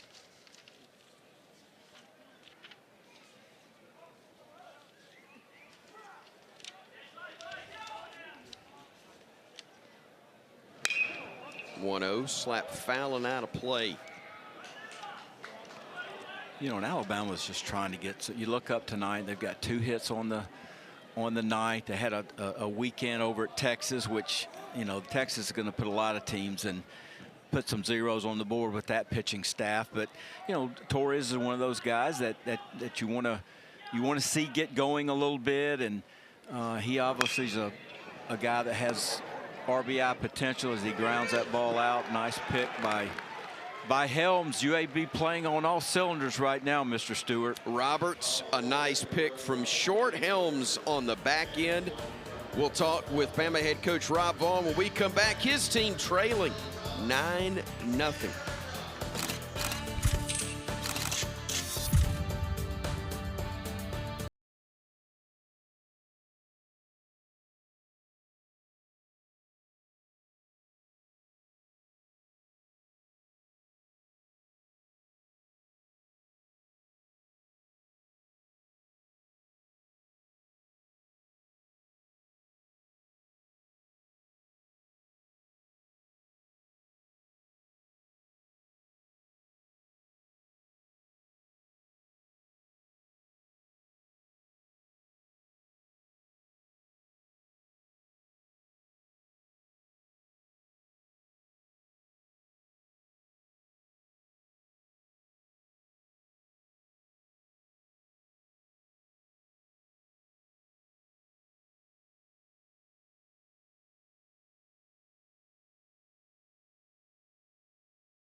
Heading to the 5th, it's been all UAB so far after a 7-run first. Not an ideal circumstance to talk with the head coach of the team that's on the wrong end of that score, but nonetheless, we do welcome in head coach Rob Vaughn. Coach, a tough start where your team, unfortunately, kind of picked up where they left off in Birmingham from a defensive standpoint. You had 6 errors in that game against the Blazers last week, and then 3 in the first frame today. Yeah, man, you know, it's my job to have these guys ready to play, and we were not ready to play coming out of the chute, clearly. And you know, you get that kind of bunt pop up on the first pitch, and like, all right, we're off to the races, and follow that up with 3 walks and 3 error or 2 walk or a walk and 2 hit by pitches, multiple errors. Just, man, it was just a frustrating start. But hey, I mean, here's the deal. Like I told the team together right now, I said at the end of the day, we've got 2 options. We can either just quit and take it to the clubhouse and say it's not our night, which is how losers behave, or we can come back, and I can't guarantee anything's going to happen. I mean, chasing 9 ain't easy against a bad team, much less a team like this. It's a really good team. And so at the end of the day, I told them, I said, I ain't going to quit on you. Don't quit on yourselves, and let's just line up and see what happens. And obviously didn't get anything going there, but, man, we got 5 innings to play. We got to see what we got. Hey, Coach, just talking now at this part of the ball game, obviously you're going, it's a bullpen game the rest of the way. Tell me a little bit about Sarna. Have not seen him a lot, so tell me what he's featuring and how you think he might fit into plans as you guys continue your quest this season. Yeah, I mean, hasn't thrown a whole lot this year. He got sick at the beginning of the year and missed a pretty good chunk of time, but is back healthy. He's thrown a lot in college before. You know, it's a good changeup. It's the ability to mix. It needs to be really good fastball command. It's not going to blow you away with velo. It's going to be more pitchability. So can he command it? Can he keep mixing off-speed pitches? Can he be on the corners? And the biggest thing with guys like him on the mound is we got to play good defense behind him. You know, that's a big thing right there. Is that's the big piece. So need O to go eat up some innings, get us back in the dugout. I mean, like I said, when you're chasing 9, we're going to have to string some tougher at bats together, and we get them for 4 innings. But at the end of the day, man, like this is a little bit of a character check for us right here and see where we're at. So I'm anxious to see where we're at here. Coach, thank you for the time. Always appreciate it. Thanks, Coach. Thanks, guys. Coach Rob Vaughn, the 3rd-year head man at the University of Alabama, regionals in each of his first 2 seasons, trending towards that once again. And in fact, if they can, you know, kind of get it north of the 500 mark in league play the rest of the way, this could be a team that hosts a regional. Listen, the SEC is a long way from being decided. Sure. Listen, you can go down to the last weekend of the series. You can go from 12th to 6th in a heartbeat, and they know this. And you're playing literally when you talk to your team, you're playing game to game, and you're trying in the conference. You're going out on Friday night and you're trying to win that game, especially when you're on the road. And they had a big one at Texas. When they got out of there with that 1 win at Texas, that was a huge win. And now you're going on the road again to Tennessee this weekend. And you got to find a way to have a really good series there as you come down to the last stretch. So long way to go before this thing is decided. Bunt attempt fouled off by Baylor Roberts, hitting in the 9-hole in the order. Had a sacrifice in the first and drew a walk and came around to score in the 4th. It's where they got 2 of their 9, the other 7 coming in the first, as that one is swung on and missed. They really like this young man. He's a freshman playing a premium position in the American Conference. And really the MO on him was coming in was he was going to be a defense-first guy. Knew the bat was going to be take a little time to develop. But, hey, he's hitting 250. He's got 3 homers. He's kind of got that wiry strength. You add some, look at him. You're going to add some weight to him, some strength. But they love what his potential is playing up the middle, and you've got him for potentially 3-4 more years. Or, unfortunately, in this day and age of college baseball, if you have too much success, maybe 88 and out the gate. Just the way it works now. Sad. I agree. Spoken like a true former college coach. But you work that hard to get a guy like that on campus, and have success, but that is the nature of it. It is, and and listen, we're seeing it in everything, you know, and as you say, and Coach Dunn and his staff, their job is to find players. Their job is to put them in a position to have success. And then the players' responsibility is to play hard with the opportunity they're given. And then at the end of the year, hopefully you like where you are, you like the things that are being done and where you see your team going. And but they do like this young man's potential as the future. And listen, anytime you come in as a D1 level and you're a freshman and you're in the starting lineup, that says a lot about your skill set, especially today's game with the transfers coming in. 2 out, nobody aboard. 2-2 pitch due to Roberts. And just missing outside was Sarna. You'd love to see Sarna right now. 3-2 count. Here it is. If he can hit it over the scoreboard, you'll make him. But you fill up the zone, make him put the ball in play right now. Try to check his swing, but he went around, and that's going to do it as Sarna does a nice job out of the pen, getting the side in order. But it's still at the midway point, a 9-0 UAB advantage over Alabama. We're back to Tuscaloosa in just a moment as Bama gets a rare punch out of a Blazer bat tonight.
UAB pitching outstanding at the start.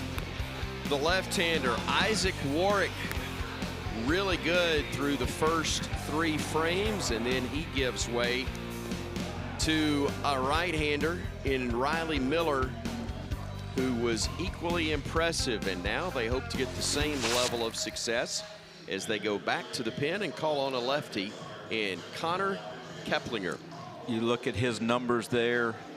6'1", 200, 1-0 with a 7.59, 21 1/3, 28 hits, 14 punch outs, and 10 walks. He's a guy that's going to mix all 4 pitches. Not going to be overpowering with his fastball, probably 85 to 88 range, a slider, a curveball, and a changeup.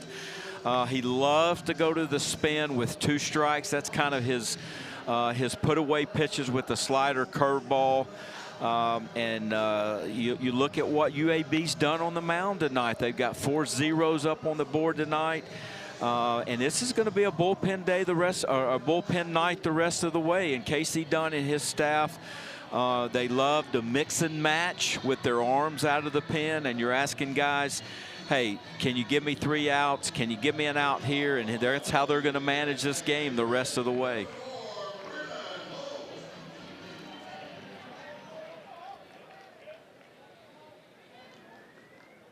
Leading things off for the Tide, the 9-hole in the order in Brennan Holt. 0 for 1 tonight. He is far from alone in that category. He was a strikeout victim his first at bat. Season average down to 268 right now.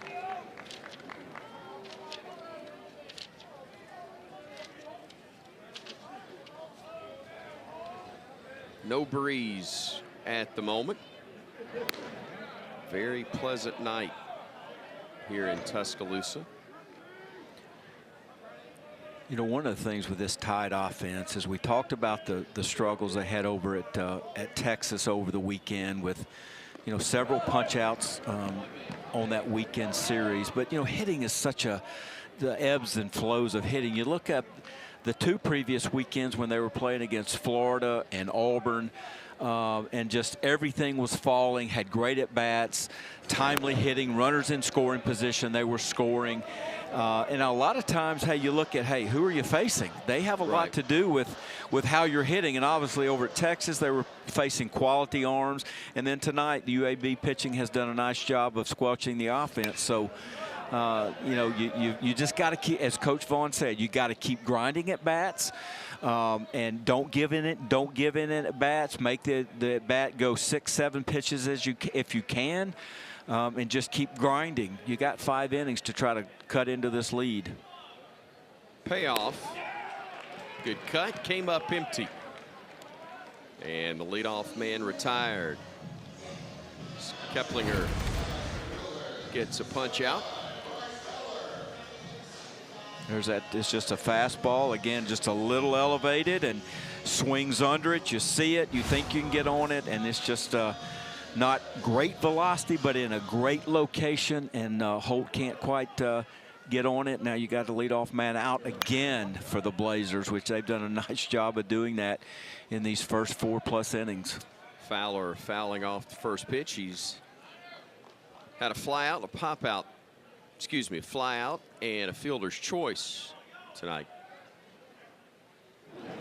It's that one right up the middle, but the shift had him positioned perfectly. That was Roberts, the shortstop, playing right behind the bag at second, robbing Fowler of a base hit, and there are 2 gone here in the Bama half of the 5th.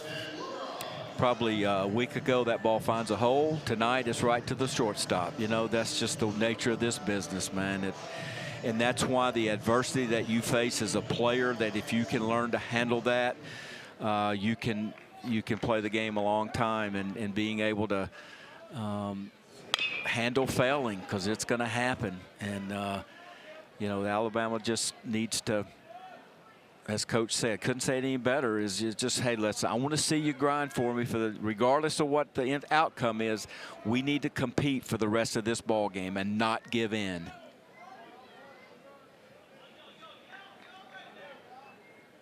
Oh, 0-1 to LeBron. He hits this one a mile high, but it's going to be to shallow left center field. And this time Hall's able to find it in the lights and make the play for out number 3. Bama goes quickly and quietly in the 5th.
Before Bama ever got a swing of the bat, they saw UAB swing it off, and then Bama was chucking it around the yard. 3 errors, 4 hits, led to 7 runs in the first for the Blazers.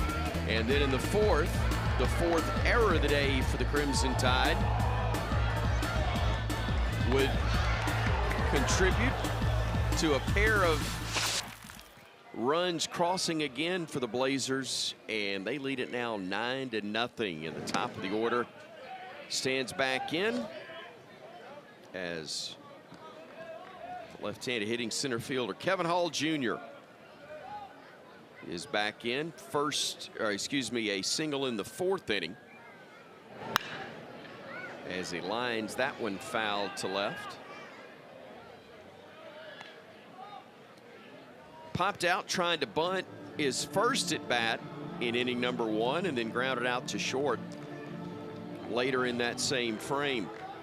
Everybody else was having fun except for him in that inning, but ultimately did enjoy himself as that one is fisted towards second. Gonna have to be a quick play, and they get it in time for the out. That's a nice job on the part of Brennan Holt, just ahead of the arrival of Hall at first. Yeah, what a great play by Holt. Look, what a great jump. Attacks the baseball. Knows he's got to hurry. He comes in, makes a quick transfer because you got a guy that can run down the line. And as we see here, good job of coming around the ball and quick exchange. Nice play to get that leadoff hitter.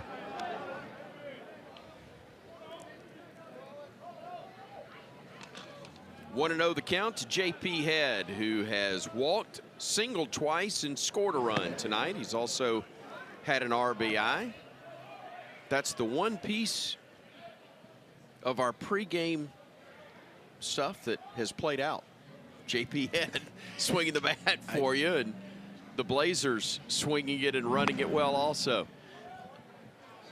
Chris, you look at those numbers, 295, 14, and 40. That's a year for a lot of people. And he is, at this point of the season, he has been such a, he's got an OPS of over 1,000 OPS, on-base percentage of 425, hitting 280 against righties, 310 against lefties, leads the league in homers. Just great strikeout to walk ratio. There's a strike to get the count full to 3-2.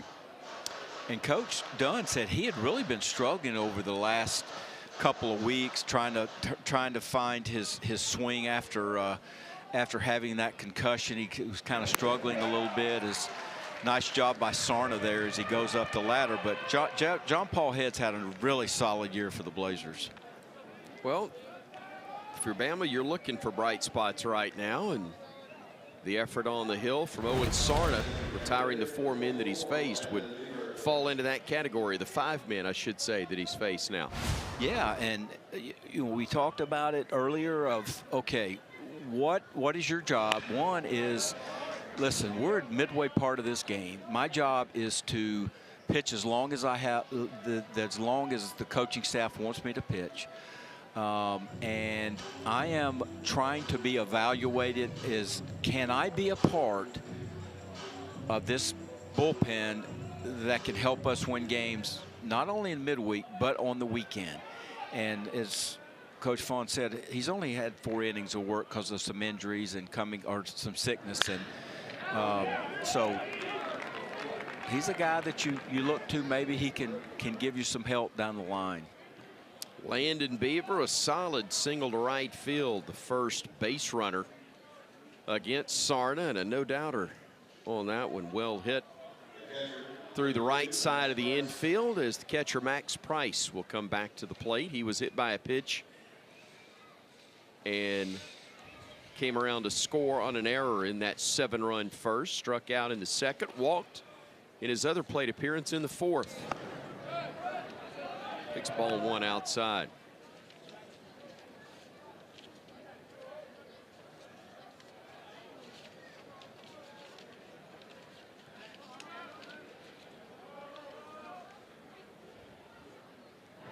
Swings through that breaking ball. Really pulled the string on that one at 80 miles an hour. As it evens up at a ball and a strike.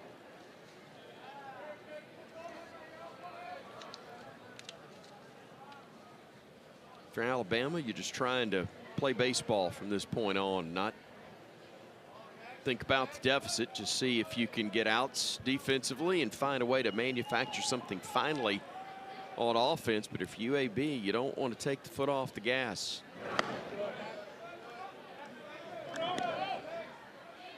Twofold. One, you know things can slip the other way pretty quick, but also call it an early night, get that run rule, and get back to Birmingham. That would make it even more special for them, as the 2-1 is another nice breaking ball that's swung on and missed. Yeah, and I'm sure Coach Dunn is continuing to talk with his team about continuing every at bat, making play. I mean, it's you just alluded to it, Chris. As quickly as the game can turn one way, man, it can come up and bite you and go the other way that quickly, you know. And so I think we have two things going on here with two teams that are trying to play these last 4 innings. We're going to play this top of the 6th a little longer, as that one misses for ball 4, and they're now 2 aboard with 2 out. And that'll bring up Brady Waugh, the left-handed hitting second baseman for the Blazers. RBI single in the first and a run scored, hit into a double play in the second, and then struck out looking in the fourth.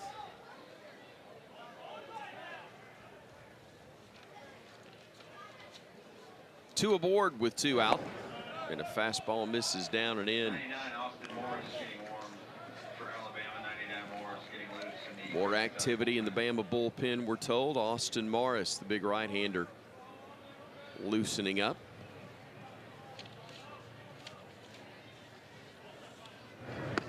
There's a strike on the inside corner.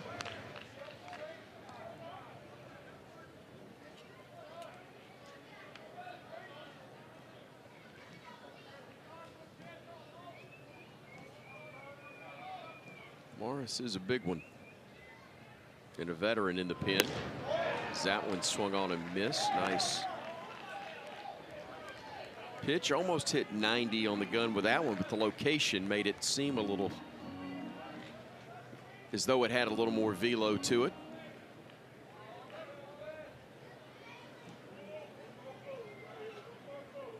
The 1-2. Foul and out of play. Talked about Sarna and the job he's done. Granted, the last 2 men have reached, but see his numbers relative to the first 3 guys that took the hill, and not exactly Nolan Ryan in his heyday, but not bad. Yeah, he's certainly by comparison. Popped up, may stay in play. Coming over, Torres circles under it, makes the grab, and that's the final out here in the top half of the 6th. Still all Blazers, 9-0.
If you missed the first inning, He missed a lot of tonight. 7-run first frame for UAB. 3 Bama errors, 4 Blazer hits, a walk, and 2 hit batsmen. Added up to a 7 spot for the Blazers. They have not looked back, tacked on a little insurance in the 4th. Bama's had a couple of opportunities to maybe cut into that, but no success so far. Connor Kiplinger on the hill as that one is smoked into left field for just the 3rd hit of the night for the Crimson Tide. First of the evening for Brady Neal. Yeah, if you're Alabama and you look at those, the swing by Brady, another great job of staying on the ball, and he has done such a wonderful job all season of going the opposite field with some authority. Drives that ball in the green grass, and good job by Neal of getting this thing started. And you look up, play hard for the last. Boy, that's a nice play. It's short by Roberts. The relay to first. And the throw is off the mark. Cheeseman is in now, or Cheeseman, excuse me, in now at second base. But that will not be an error. That's just a throw slightly off the bag. That ball was smoked. Yeah. And good job of Roberts of staying behind that ball and then getting your, hey, you're up 9-0, you're looking for outs. That's a hard one to turn. And Cheeseman, as you say, he's into the game, and it's always the new guy into the game, and you got to turn to with a guy coming right at you. And look, you see that and you think of the throw. It looked like he struggled to make the catch initially, and that may have thrown him off rhythm. Regardless, they got the force. That's it. You're looking for you're still accumulating. You got to get 27, and hey, you get your lead man, and now you've got another opportunity. Left on left, you roll another one up. Maybe you get 2, but you're just playing for outs right now. John Lim hitting a fly ball, deep right field. Park won't hold it. This one is gone. And the Tide gets on the board as John Lim deposits that one over the bullpen and makes it a 9-2 ball game.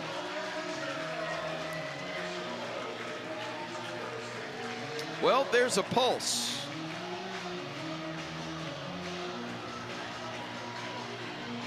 First runs of the night for the Crimson Tide.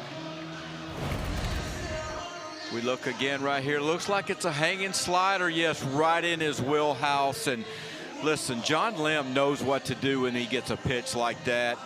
And it's good to see him get his swing off. And as you said, man, he hits that over the bullpen. That's a good way to get two quick runs on the board, and you look up at the runs, hits, and errors column, and now the errors and the hits equal each other. That's a kind of been the other way for the most of this game, but now they're looking right back at each other. 6th homer. RBIs 20 and 21 on the year for Lim. As the count rapidly goes to 0-2 to Vaughn, the first baseman for the Tide. Doubled his last time up. Struck out in his first plate appearance. That was in the second. 1 ball, 2 strikes.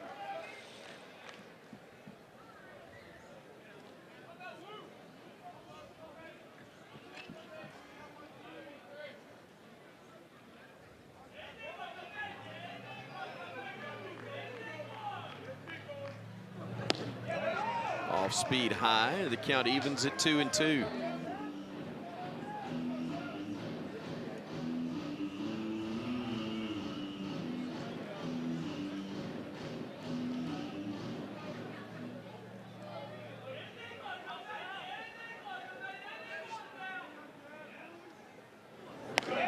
Another breaking ball. That one's upstairs.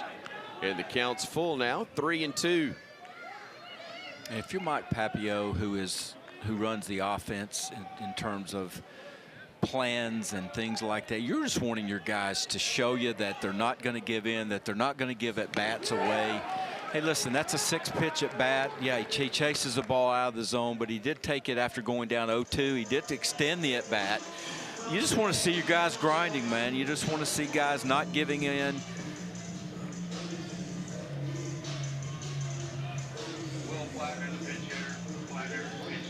So a pinch hitter for Alabama now is coming to the plate will be Will Plattner, junior out of Springfield, about 45 on the year, struggling offensively, but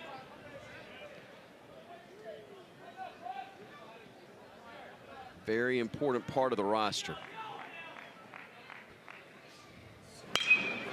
That one's lifted to right field. Very well hit. Warning track, and making the catch a step shy of the wall was Hunt for out number 3. Bama got 2 runs. They almost got a third here in this inning. The 2-run blast off the bat of John Lim makes it a 9-2 ball game. A lot of work still to be done as we go to the 7th.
We are back at the Joe Sewell Thomas Stadium in Tuscaloosa, getting ready, for the postseason if you're a fan, but a lot of work to be done. Alan Dunn, before we get there, sweet home Alabama. Austin Morris, an Alabama native, playing for his in-state Crimson Tide. Austin Morris, he's on for the 10th time, 1-0 with a 5.5 ERA, 13 innings, 9 hits, 15 punches, and 7 walks. And another guy, you look at physical, 90 to 93 fastball that's got some sink. When he's really clicking, that ball is going to have great downhill sink. Then he's going to complement that with a sweepy slider. Being in the strike zone is obviously critical. Hitters are only hitting 191, so when he's in the zone and he's getting ahead, he can put hitters away, and he needs to give the Tide a 0 after Johnny Lim put them on the board with a 2-run homer. And no sooner do you say before Andrew Hunt gets a smoked single to left field. They had a few bloops in that first inning. There was nothing lightweight about that one. It was absolutely mashed. Well, listen, we've talked about the Blazers. Here we are in the 7th inning. They already have 10 hits on the board. They're hitting .282 as a team. They have an on-base percentage as a team of .402. So they know how to create offense, and that's why you look up and they're leading their conference.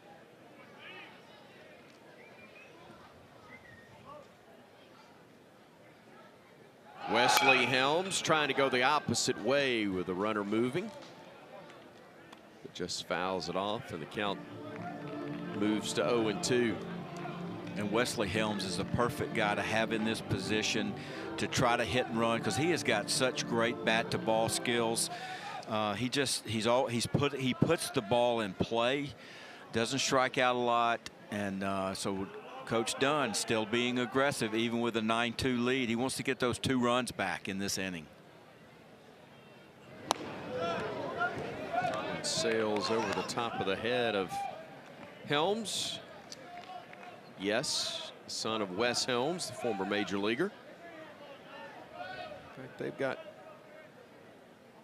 pretty connection to the majors with this UAB roster, as that one is swung on and missed. Morris gets a big strikeout for out number 1. And that's where Austin Morris can be so effective. Look at this fastball, just dies down at the back leg at 92 with great sink running in on that hitter. When he can stay there, and then that backs that hitter up, then he can use that slider away from him, and that's a great pitch to hopefully he can repeat that. And if you do, you got a chance to roll up a double play right here.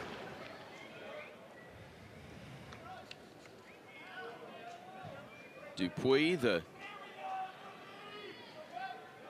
right-handed hitting third baseman for the Blazers. 2-run single in that 7-run first. Since then, a pop out and a strikeout. Runner goes, pitch slapped toward right, and it's going to get down for a base hit. Maybe 2. Digging for third. They're going to send a Hunt to the plate. The ball rattles around in the corner, and that's going to be 3 bases. That may be a double and an error. I'm not sure what happened in the corner, but Neal couldn't come up with it. Look again right here. Great job of hitting. Got the ball elevated. Went with the pitch. Elevation. Drove the ball down the gap. And as you say, not sure what happened. Neal gets to it quick. It looks like it might have scooted away from him there. Yeah. To allow Dupuis to get to third with 1 out. And again, the UAB Blazers being aggressive. Trying to pick up those 2 runs they gave up in the bottom half of the 6th. They're going to call that a triple the whole way, saving Alabama from potentially its 5th error of the night. Robert showed bunt before, gets this one down, and that'll get the run in. Alabama will take the out, but that is beautiful baseball right there. Blazers just making sure they get the run in and make it now an 11-2 ball game. And just as you said, they do get those 2 runs back. And listen, give their players credit with the type team that Casey Dunn wants to have. You got to buy into it as a player. You've got to know, one, what's your identity as a team. And we've already talked about their identity is going to be a team that's going to, you know, move the baseball, take the extra base, and you've got to buy in. And they are, the Dupuis getting that hit and run and being able to execute. That's who they are. Back to the top of the order, the Blazers go with Kevin Hall Jr. 1 for 4 tonight with a single. He's also scored a run. It's a nice breaking ball there to get the count to 1 ball, 2 strikes.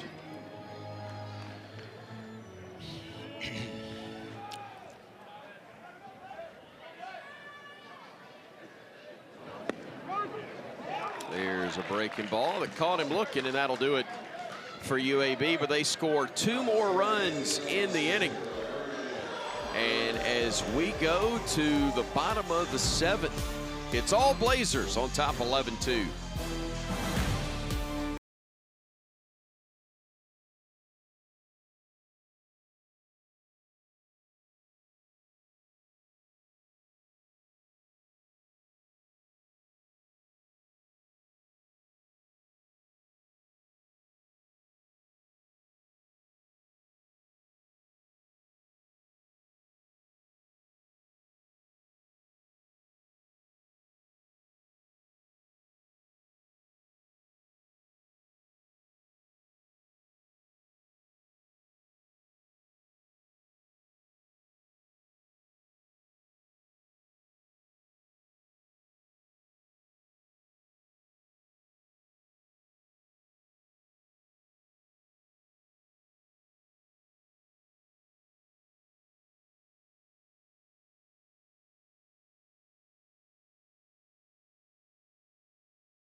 UAB a 7-run first, and they've added to it with a pair in the 4th and 7th innings. Bama's 2 runs coming in the 6th. Bama pitching has been chopped up pretty good. The defense has been far less than spectacular. And a good start from the lefty Isaac Warwick set the tone, Alan Dunn, for UAB tonight. Yeah, you know, you always talk about pitching and defense, and the Blazers have had both of those, and the Tide has been on the short side of both of those, as well as only having 4 hits going here in the 7th inning. And just a very aggressive game played by UAB at this point. Fundamentally sound, and now if you're Alabama, you got 3 innings to work with, and you again you want to play the full 27 outs and keep trying to grind and have some positive things happen. If you're the Tide, you got Brooks House on for the hasn't had a whole lot of opportunities, on for the 5th time, 2 2/3 of innings pitched.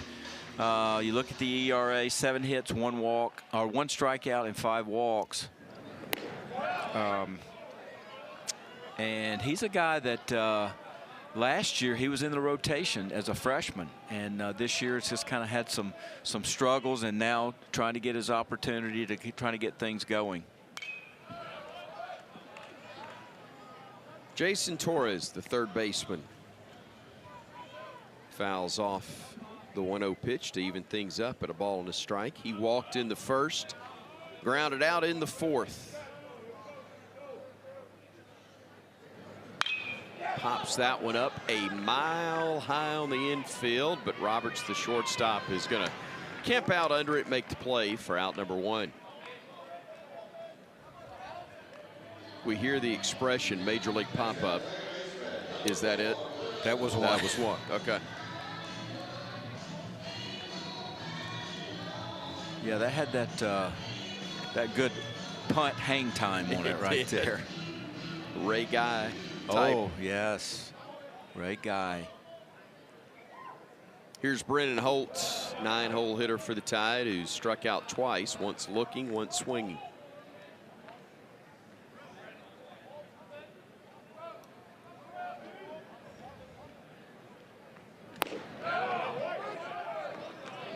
Take strike 1 to begin the at-bat. He's at 266 for the year. 8 extra base hits. Fouls it off, and the count sits at 1-2.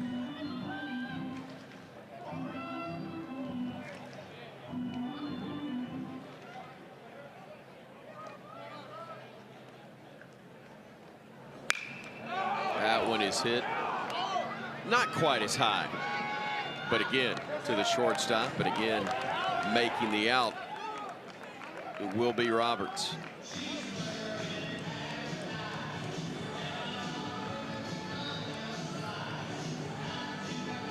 So 2 gone, nobody aboard, and the first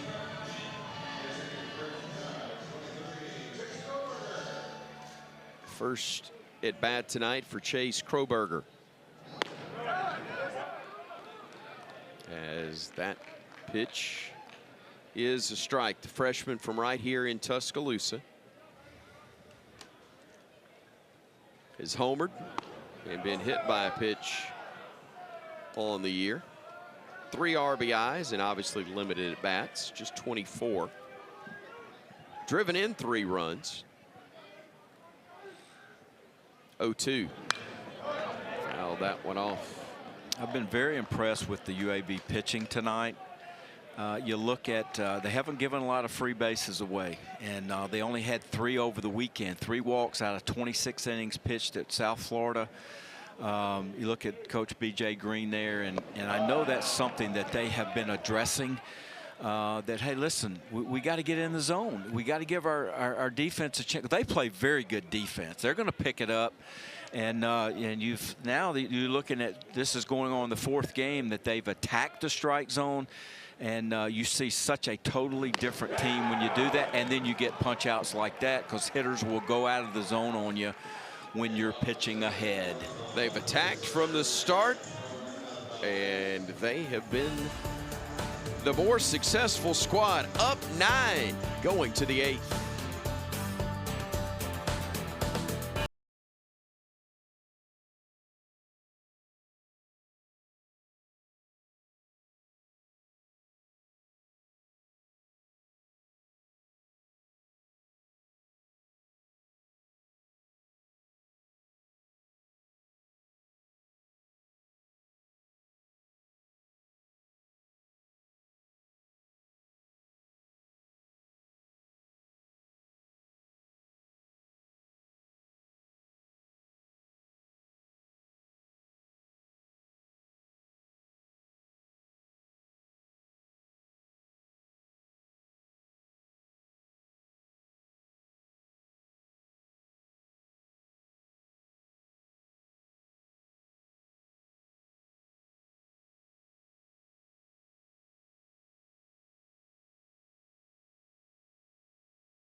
Best conference tournament in all of college baseball. Run straight for the breakaway. Let's get to Hoover.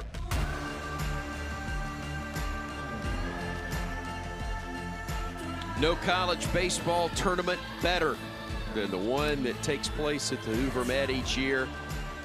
It's the Southeastern Conference Tournament. The reason why, best programs in America collectively. You see the RPI of Texas, Alabama, Auburn, all in the top 5. Ole Miss just outside of it, with Texas A&M and Florida also boasting a top 10 RPI, which makes what is trending towards the 26th win of the year for UAB all the more impressive. The Blazers on RPI of 39 in the country, or top 40, I should say, coming into this week. So Casey Dunn's team, not a fluke tonight. They're a good ball club. Very good ball club. I mean, you don't go 27-15 and 10-5 in the conference and not be a good club. And they've done it on both sides of the ball tonight, for sure.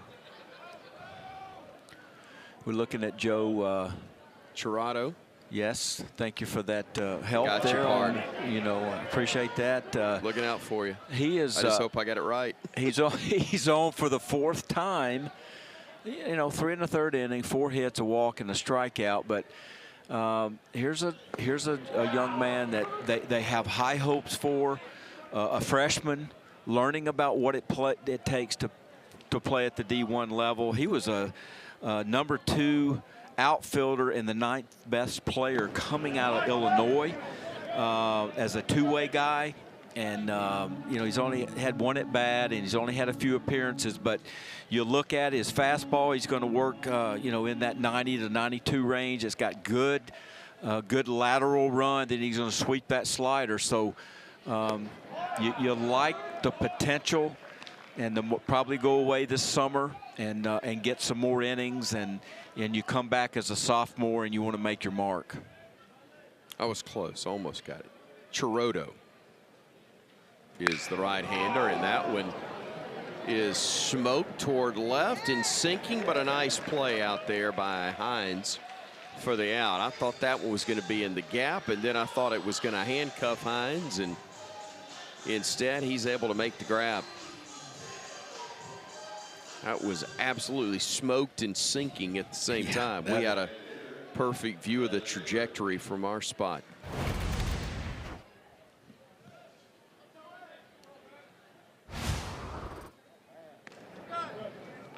Fastball missing inside to Landon Beaver. DH for the Blazers tonight, who has reached successfully every time up was hit by a pitch, came around to score in the first. Singled in the second and sixth innings, and then drew a walk in the fourth. Good cut, came up empty as Chirotto is able to get the count to 1-2. That's a very good changeup, very good hand action. It looked just like the heater, and then it had that fade away to his arm side. Little fister that gets underneath Chirotto's glove, but a nice play by Torres, who actually was part of that shift. So a 5-3 put out, even though it was hit to the right side of the infield. It keeps you on your toes there, Mr. Stewart. But hey, I know you're ready for it. Oh, you are locked in. Razor sharp. Here's Max Price. Good cut, comes up empty. I love the approach that Chirotto has come in with. He's been aggressive, going after the hitters in the strike zone. You show that fastball there, that's 93. It's got, and you see it's got that run on it. And that's why you can see that the potential, they like what he's going to be able to bring at the more opportunities he gets. Well, you think of Sarna's another guy. Lehman issued a couple of walks, but he had a strikeout in the inning that he worked. But Sarna, Blackwood, who went 2 2/3. Morris got touched up a little bit, charged with a couple hits and a couple of runs, but been a couple of guys that you kind of file and go, okay, when we called on them, they kind of got it done. Listen, we've talked about it so many times in our telecasts about the importance of finding guys that can give you 27 outs. Well, Tide's got to get 3 more, but they need a bunch of runs in the process. Trailing 11-2.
Have been awfully good with runners on base. You see 8 of 14, the Tide just 2 of 11.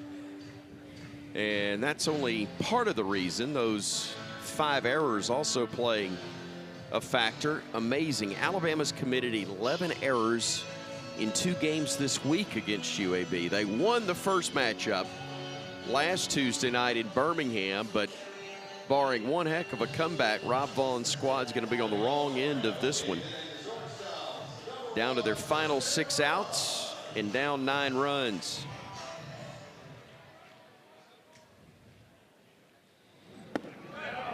Off speed in there for a strike. From the right-hander, Brooks House working his 2nd inning of relief. LeBron 1 for 3 tonight. He had a single in the third. And hits this one to straightaway center, but it's going to be played nicely by Hall for out number 1.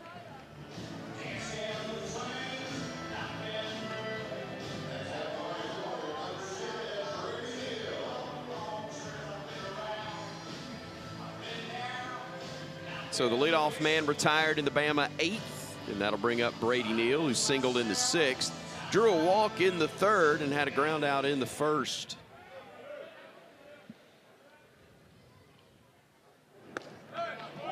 There's a strike. House hit 92 on the gun, but that delivery, for whatever reason, looks like it's a little hotter than 92, doesn't it? Yeah, he's got that high arm action where he's going to drive the ball downhill. And as I say, this is a guy that they had last year that they started several times. And, you know, you like his arm for whatever reason, just hasn't been able to get things going this season. And not sure if he's had any time on the injury list. I don't know that. But, again, you look at him, he's got size, a fastball you alluded to that at 92, 93, and it's a hard angle.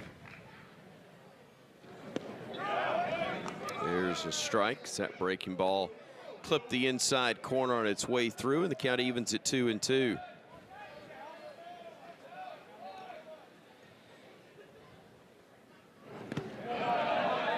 Downstairs, and the count's full at 3-2.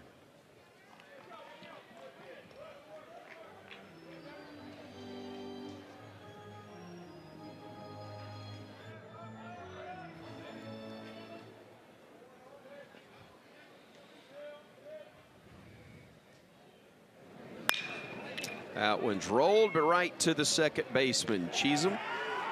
And there are 2 gone now in the Bama 8th. You know, one of the things that we talk about with what UAB pitching has done tonight, they've been in the strike zone all night, and they've retired the leadoff hitter 5 out of the 8 innings. They've retired the leadoff hitter out, which is a huge stat.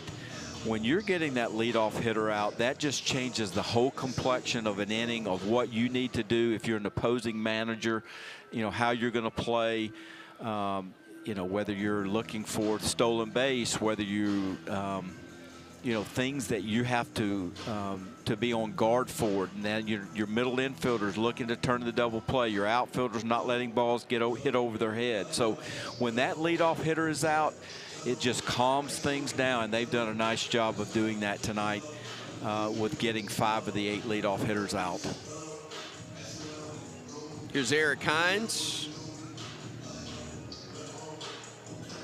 Reached on a fielder's choice and scored on the home run by Lim in the 6th. Struck out looking in the 3rd. Was hit by a pitch in the 2nd inning.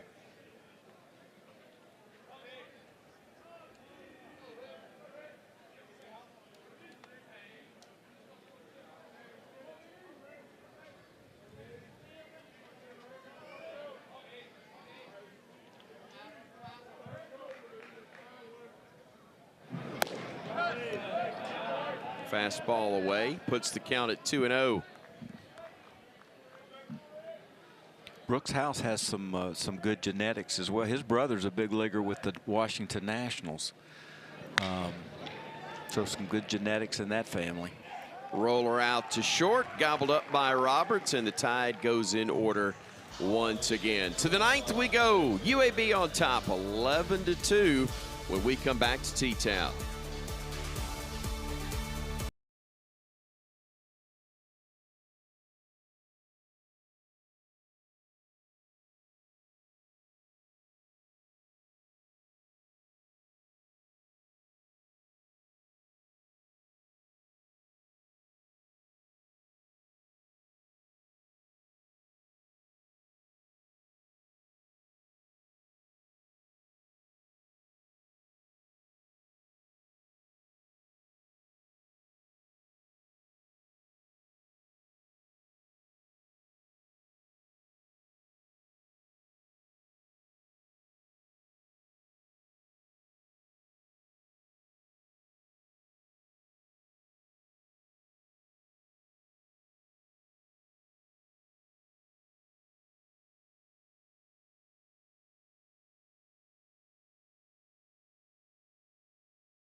all Blazers as we go to the 9th here in Tuscaloosa. Chris Stewart and Alan Dunn with you from Sewell Thomas Stadium.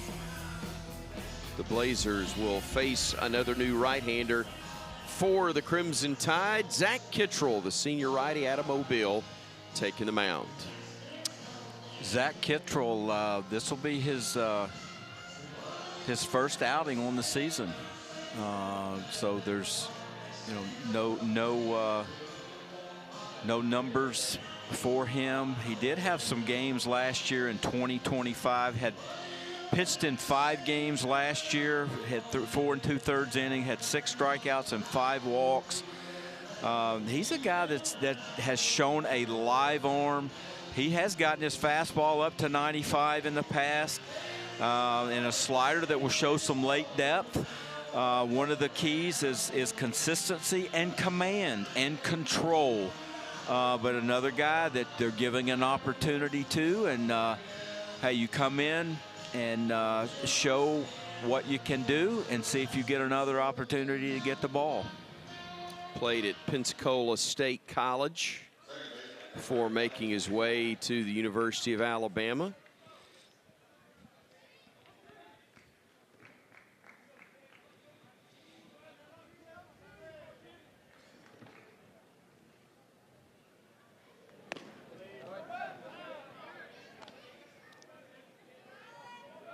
It's not listed, but his name's Kittrell. He's from Mobile. He's got to be Coach Kittrell's kinfolks, right? Yes, he is. Legendary coach for the Jags. Is he nephew? I think he is his nephew, yes. Played at Bayside Academy in Daphne and then moved on to Pensacola State College. Pitched a couple of years there. Missed 2024 because of Tommy John surgery.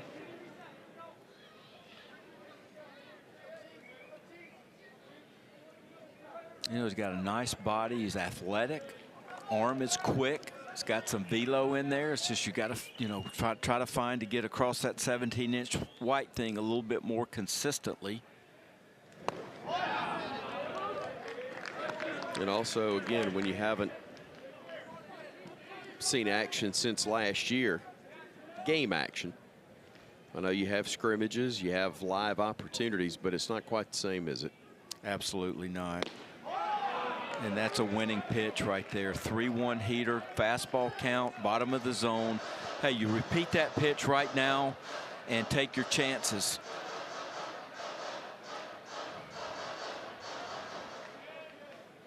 Payoff upcoming.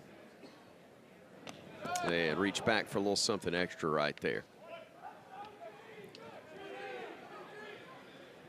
So the leadoff walk issued to Cheeseman.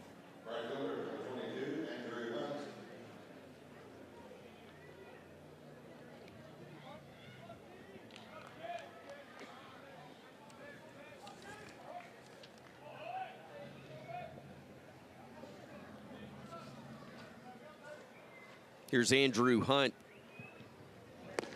Takes a nice breaking ball to begin the at-bat for a strike. You look at the Alabama pitching staff tonight. That was the 6th walk that they've given up on the night. And then you look at the Texas series. In all 3 games, they only had 8 walks in the 3 games, and they had 18 punch-outs. And three of the 8 walks came out of the bullpen, but they were filling up the zone at Texas, and they were in 2 of those 3 games right till the end. So, it's just hard when you're giving up free bases, especially against a team like UAB, who they've shown the ability all season to create offense, and it's hard to give away free bases to teams that can put the ball in play, and then you combine that with the errors, and we're talking, this is the score that we have, and it all kind of adds up, and it hits you right in the mouth when you're trying to find what happened in a game. And runner goes, pitch swung on and missed. The throw's a good one, but not quite in time to get the out at second. A stolen base for Cheeseman. throw sailed just a tad on limb. I think he's looking for hitter interference. Yeah.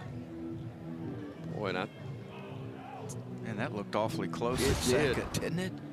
Holt didn't argue much, but again, you're down 9. But they may review interference or whether the tag itself was recorded. Alabama is challenging the safe call at second base.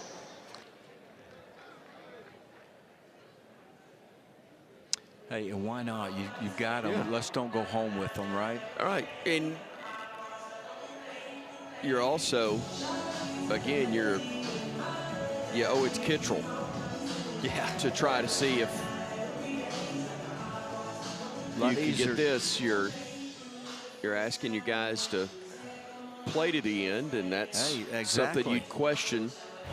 Let's see. Look at it from I this thought he angle. got him on his foot, didn't you? I thought he got him. I didn't know where he tagged it, but I thought he got him before he got the bag. Let's see. Maybe not. And you Maybe made not. the point, Chris, that Holt did not really show any, like, hey, go right He to didn't the argue, ear. right. He didn't go right away. And if anybody should know, it would be him, I would think. Yep. Hard to tell right there if the tag is actually on or not.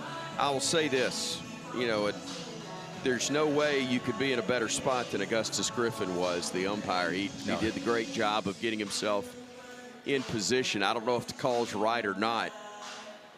It almost looks like he brushes that right leg on its way by, doesn't he? Let's look at Get him on the look at the calf. hand. Look at the hand. Well, that was a little fast for my eyes there. Yeah. We're going off the SEC review at the league office in Birmingham, so our crew doesn't have control of that. Well, if he missed him on the leg, and they're just going when they got him on the posterior, he was After late. review, the call is going to be overturned to out. Alabama has 2 challenges remaining. So he must have gotten him on the leg. Yeah. Hey, good job by the Alabama coaching staff of reviewing that. And like you say, you can't go home with your challenges, and you give the kid an opportunity to get out of this without anything. Well, you're asking him to keep playing, and Lim asked for a challenge because he thought that the tag had been made, and so turned out it paid off as Wesley Helms stands in. So it's a strike him out, throw him out, double play. And Helms takes ball 1 to begin his at bat.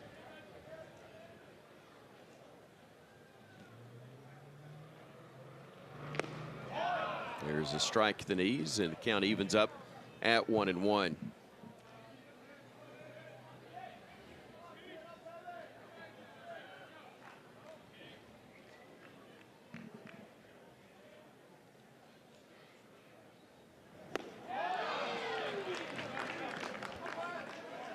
You look at this game, you take inning 1 out, you look at from the second inning on, we've played to a 4-2 ball game.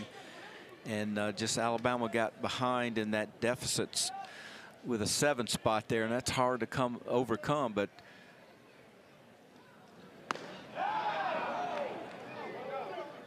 Kittrell wanted that one, but instead the count's at 2 balls and 2 strikes.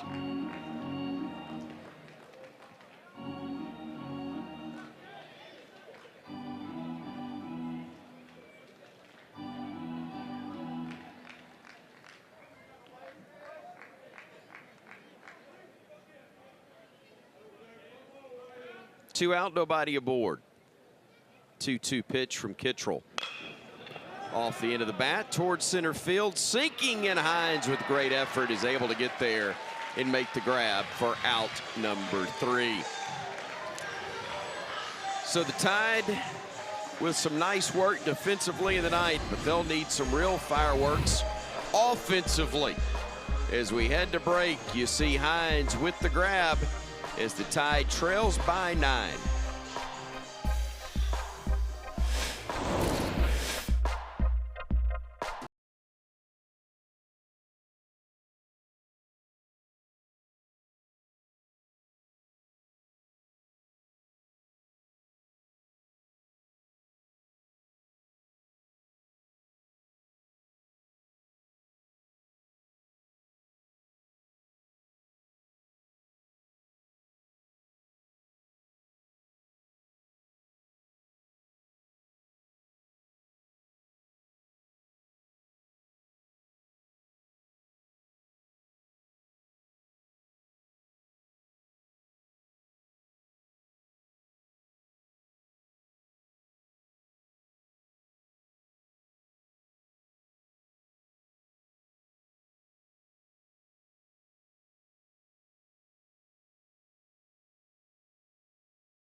Dubbed as Bark at the Park, but it was only UAB doing the woofing from the start.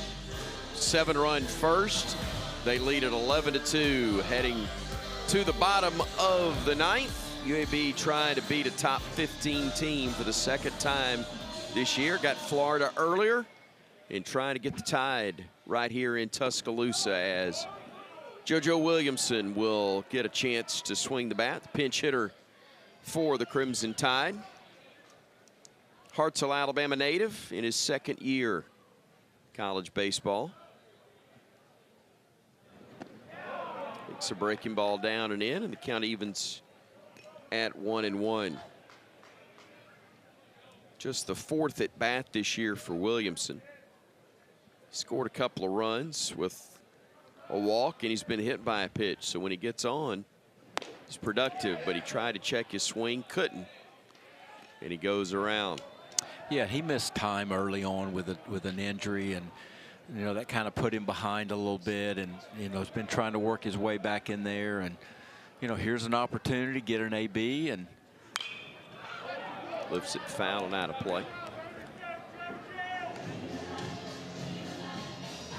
Seldom do you see a guy, unless he's already been established in the roster, have a big year after a slow start injury-wise. Am I wrong? No, you're exactly, because the playing time is you're already behind, and trying to make up for those reps that you missed in preseason. And trying to establish, hey, where might you be in the whole scheme of what we're trying to do as a team? And when you're trying to play catch up, man, it's any sport, but especially in baseball, when you're trying to catch up on your timing and see live at bats, and it's hard. It's hard, especially when you're a young player. Maybe a veteran can overcome it, but young players, it takes you a while. That one just missed inside, and the count's full now at 3-2. So Williamson trying to reach to start things off for Alabama.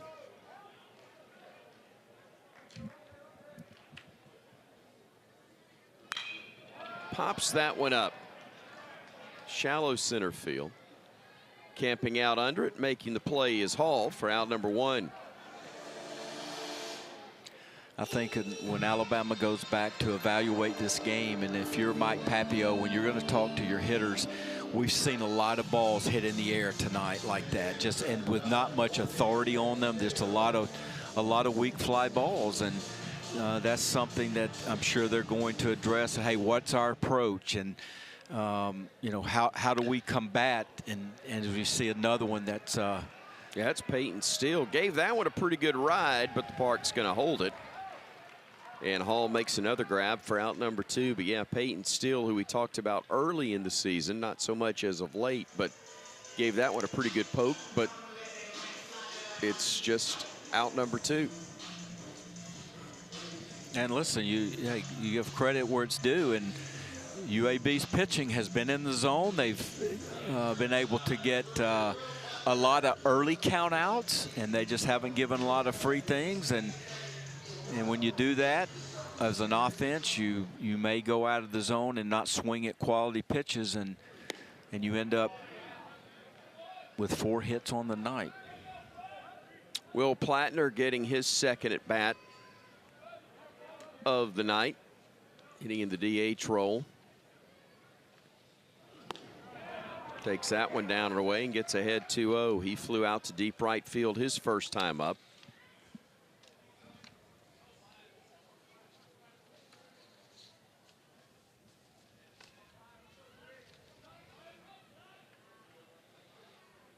To the senior.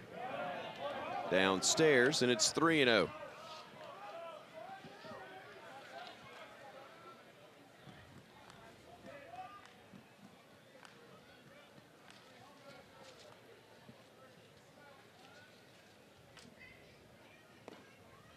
There's a strike to get the count to 3-1.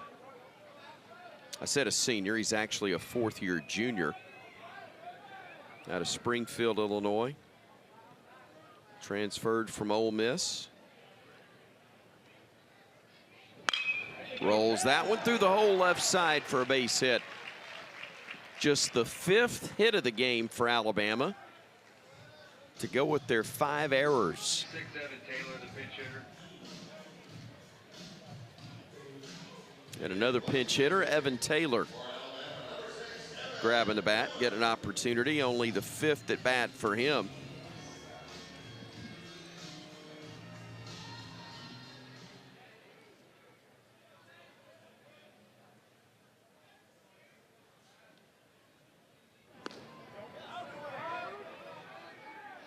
Strike 1 to Taylor.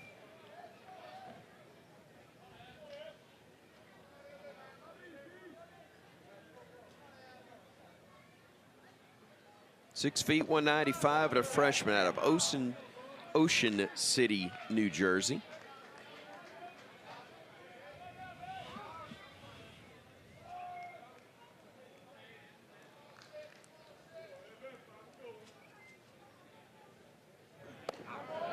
Oh, speed stayed way high, and the count evens up at a ball and a strike.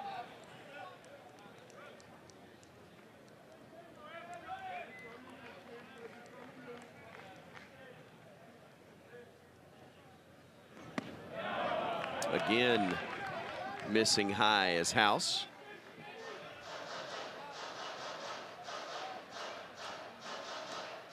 Taylor's 0 for 4 on the year with a run scored. No walks, but he's been hit by a pitch. Good cut there, but fouls it off, and it's 2-2. So Bama again down to its potentially last pitch, trailing 11-2 here in the bottom of the 9th inning.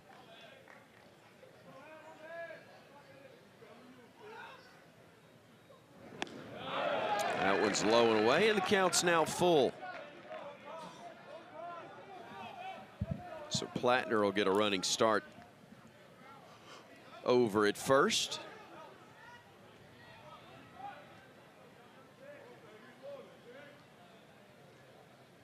Runner goes, pitch tipped and held on to by Price, and that's going to do it.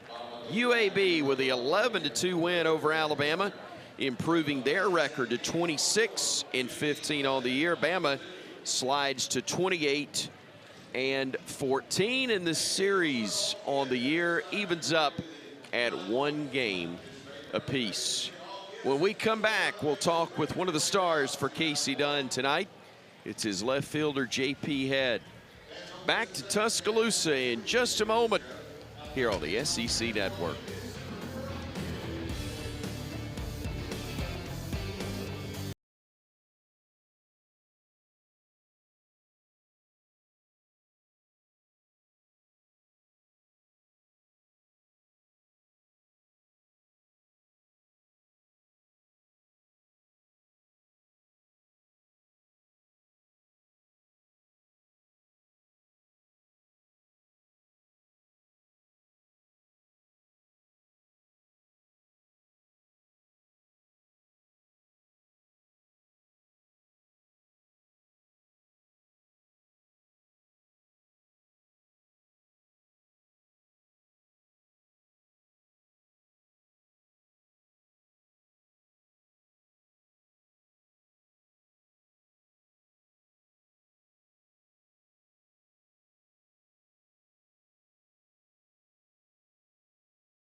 Back in Tuscaloosa, where UAB started early, added some insurance in the 4th and 7th innings, and rolls to an 11-2 win over the Alabama Crimson Tide. A big reason why the play of JP Head, kind enough to join us here, and I know you're going to take grief from your teammates. Yeah.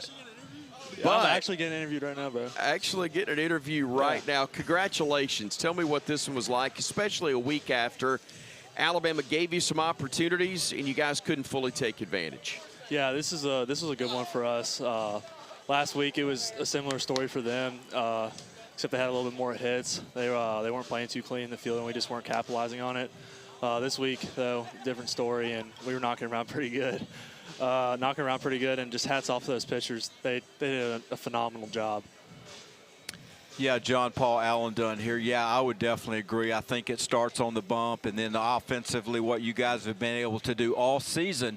Now, I want to talk about yourself a little bit, and you got off such a great start, and then I know you had a little injury there that kind of kept you out, and now it just looks like you're starting to hit on all cylinders again. So tell me a little bit about how you feel like your game is right now and how you've recovered and what it looks like going forward. Oh, yeah, I got off to a great start. I've never hit the baseball like that since I was in high school, middle school, but last few weeks I've slowed down a little bit, but it was just great to get back out there, get some barrels. The whole offense did a great job. I mean, Coach Dunn's harped on it that we don't just knock the ball around every single game. We got to do hit and runs. We got to do bunt and runs. We had a couple good drags there at the end, especially with Baylor. But yeah, it just felt phenomenal to get back into rhythm a little bit. How special is it to be a guy in Birmingham, get to play in front of a lot of the home folks? You played at Vestavia, same high school that Coach Dunn did. We were talking during the break about the connections. Your dad was a great quarterback. UAB actually played for – did he play football for Coach Dunn? He played I think Coach Dunn, he might have coached football, but middle school for a while. I think so, but he played football for Coach Anderson. He played baseball for Coach Dunn for I think 3 years, and then he followed the football route. I followed the baseball route, but it's awesome. I mean, my grandparents can come to every game. He's right there over there. He gets to come to every game, and I mean it's a blessing that, in Birmingham we can get these good midweeks that are only like an hour or two drive at tops. So it's special for him and my family to be at every game. Congratulations on the win and a great night for you and your season as well. Appreciate the time, JP. Thank you. JP had kind enough to join us after his Blazers defeat Alabama by a score of 11-2 tonight. An impressive win, start to finish for the Blazers. For Alan Dunn and our entire SEC Network crew, I'm Chris Stewart saying so long from Tuscaloosa, where again your final score is UAB 11, Alabama 2. Thanks for joining us. This has been a presentation of the SEC Network.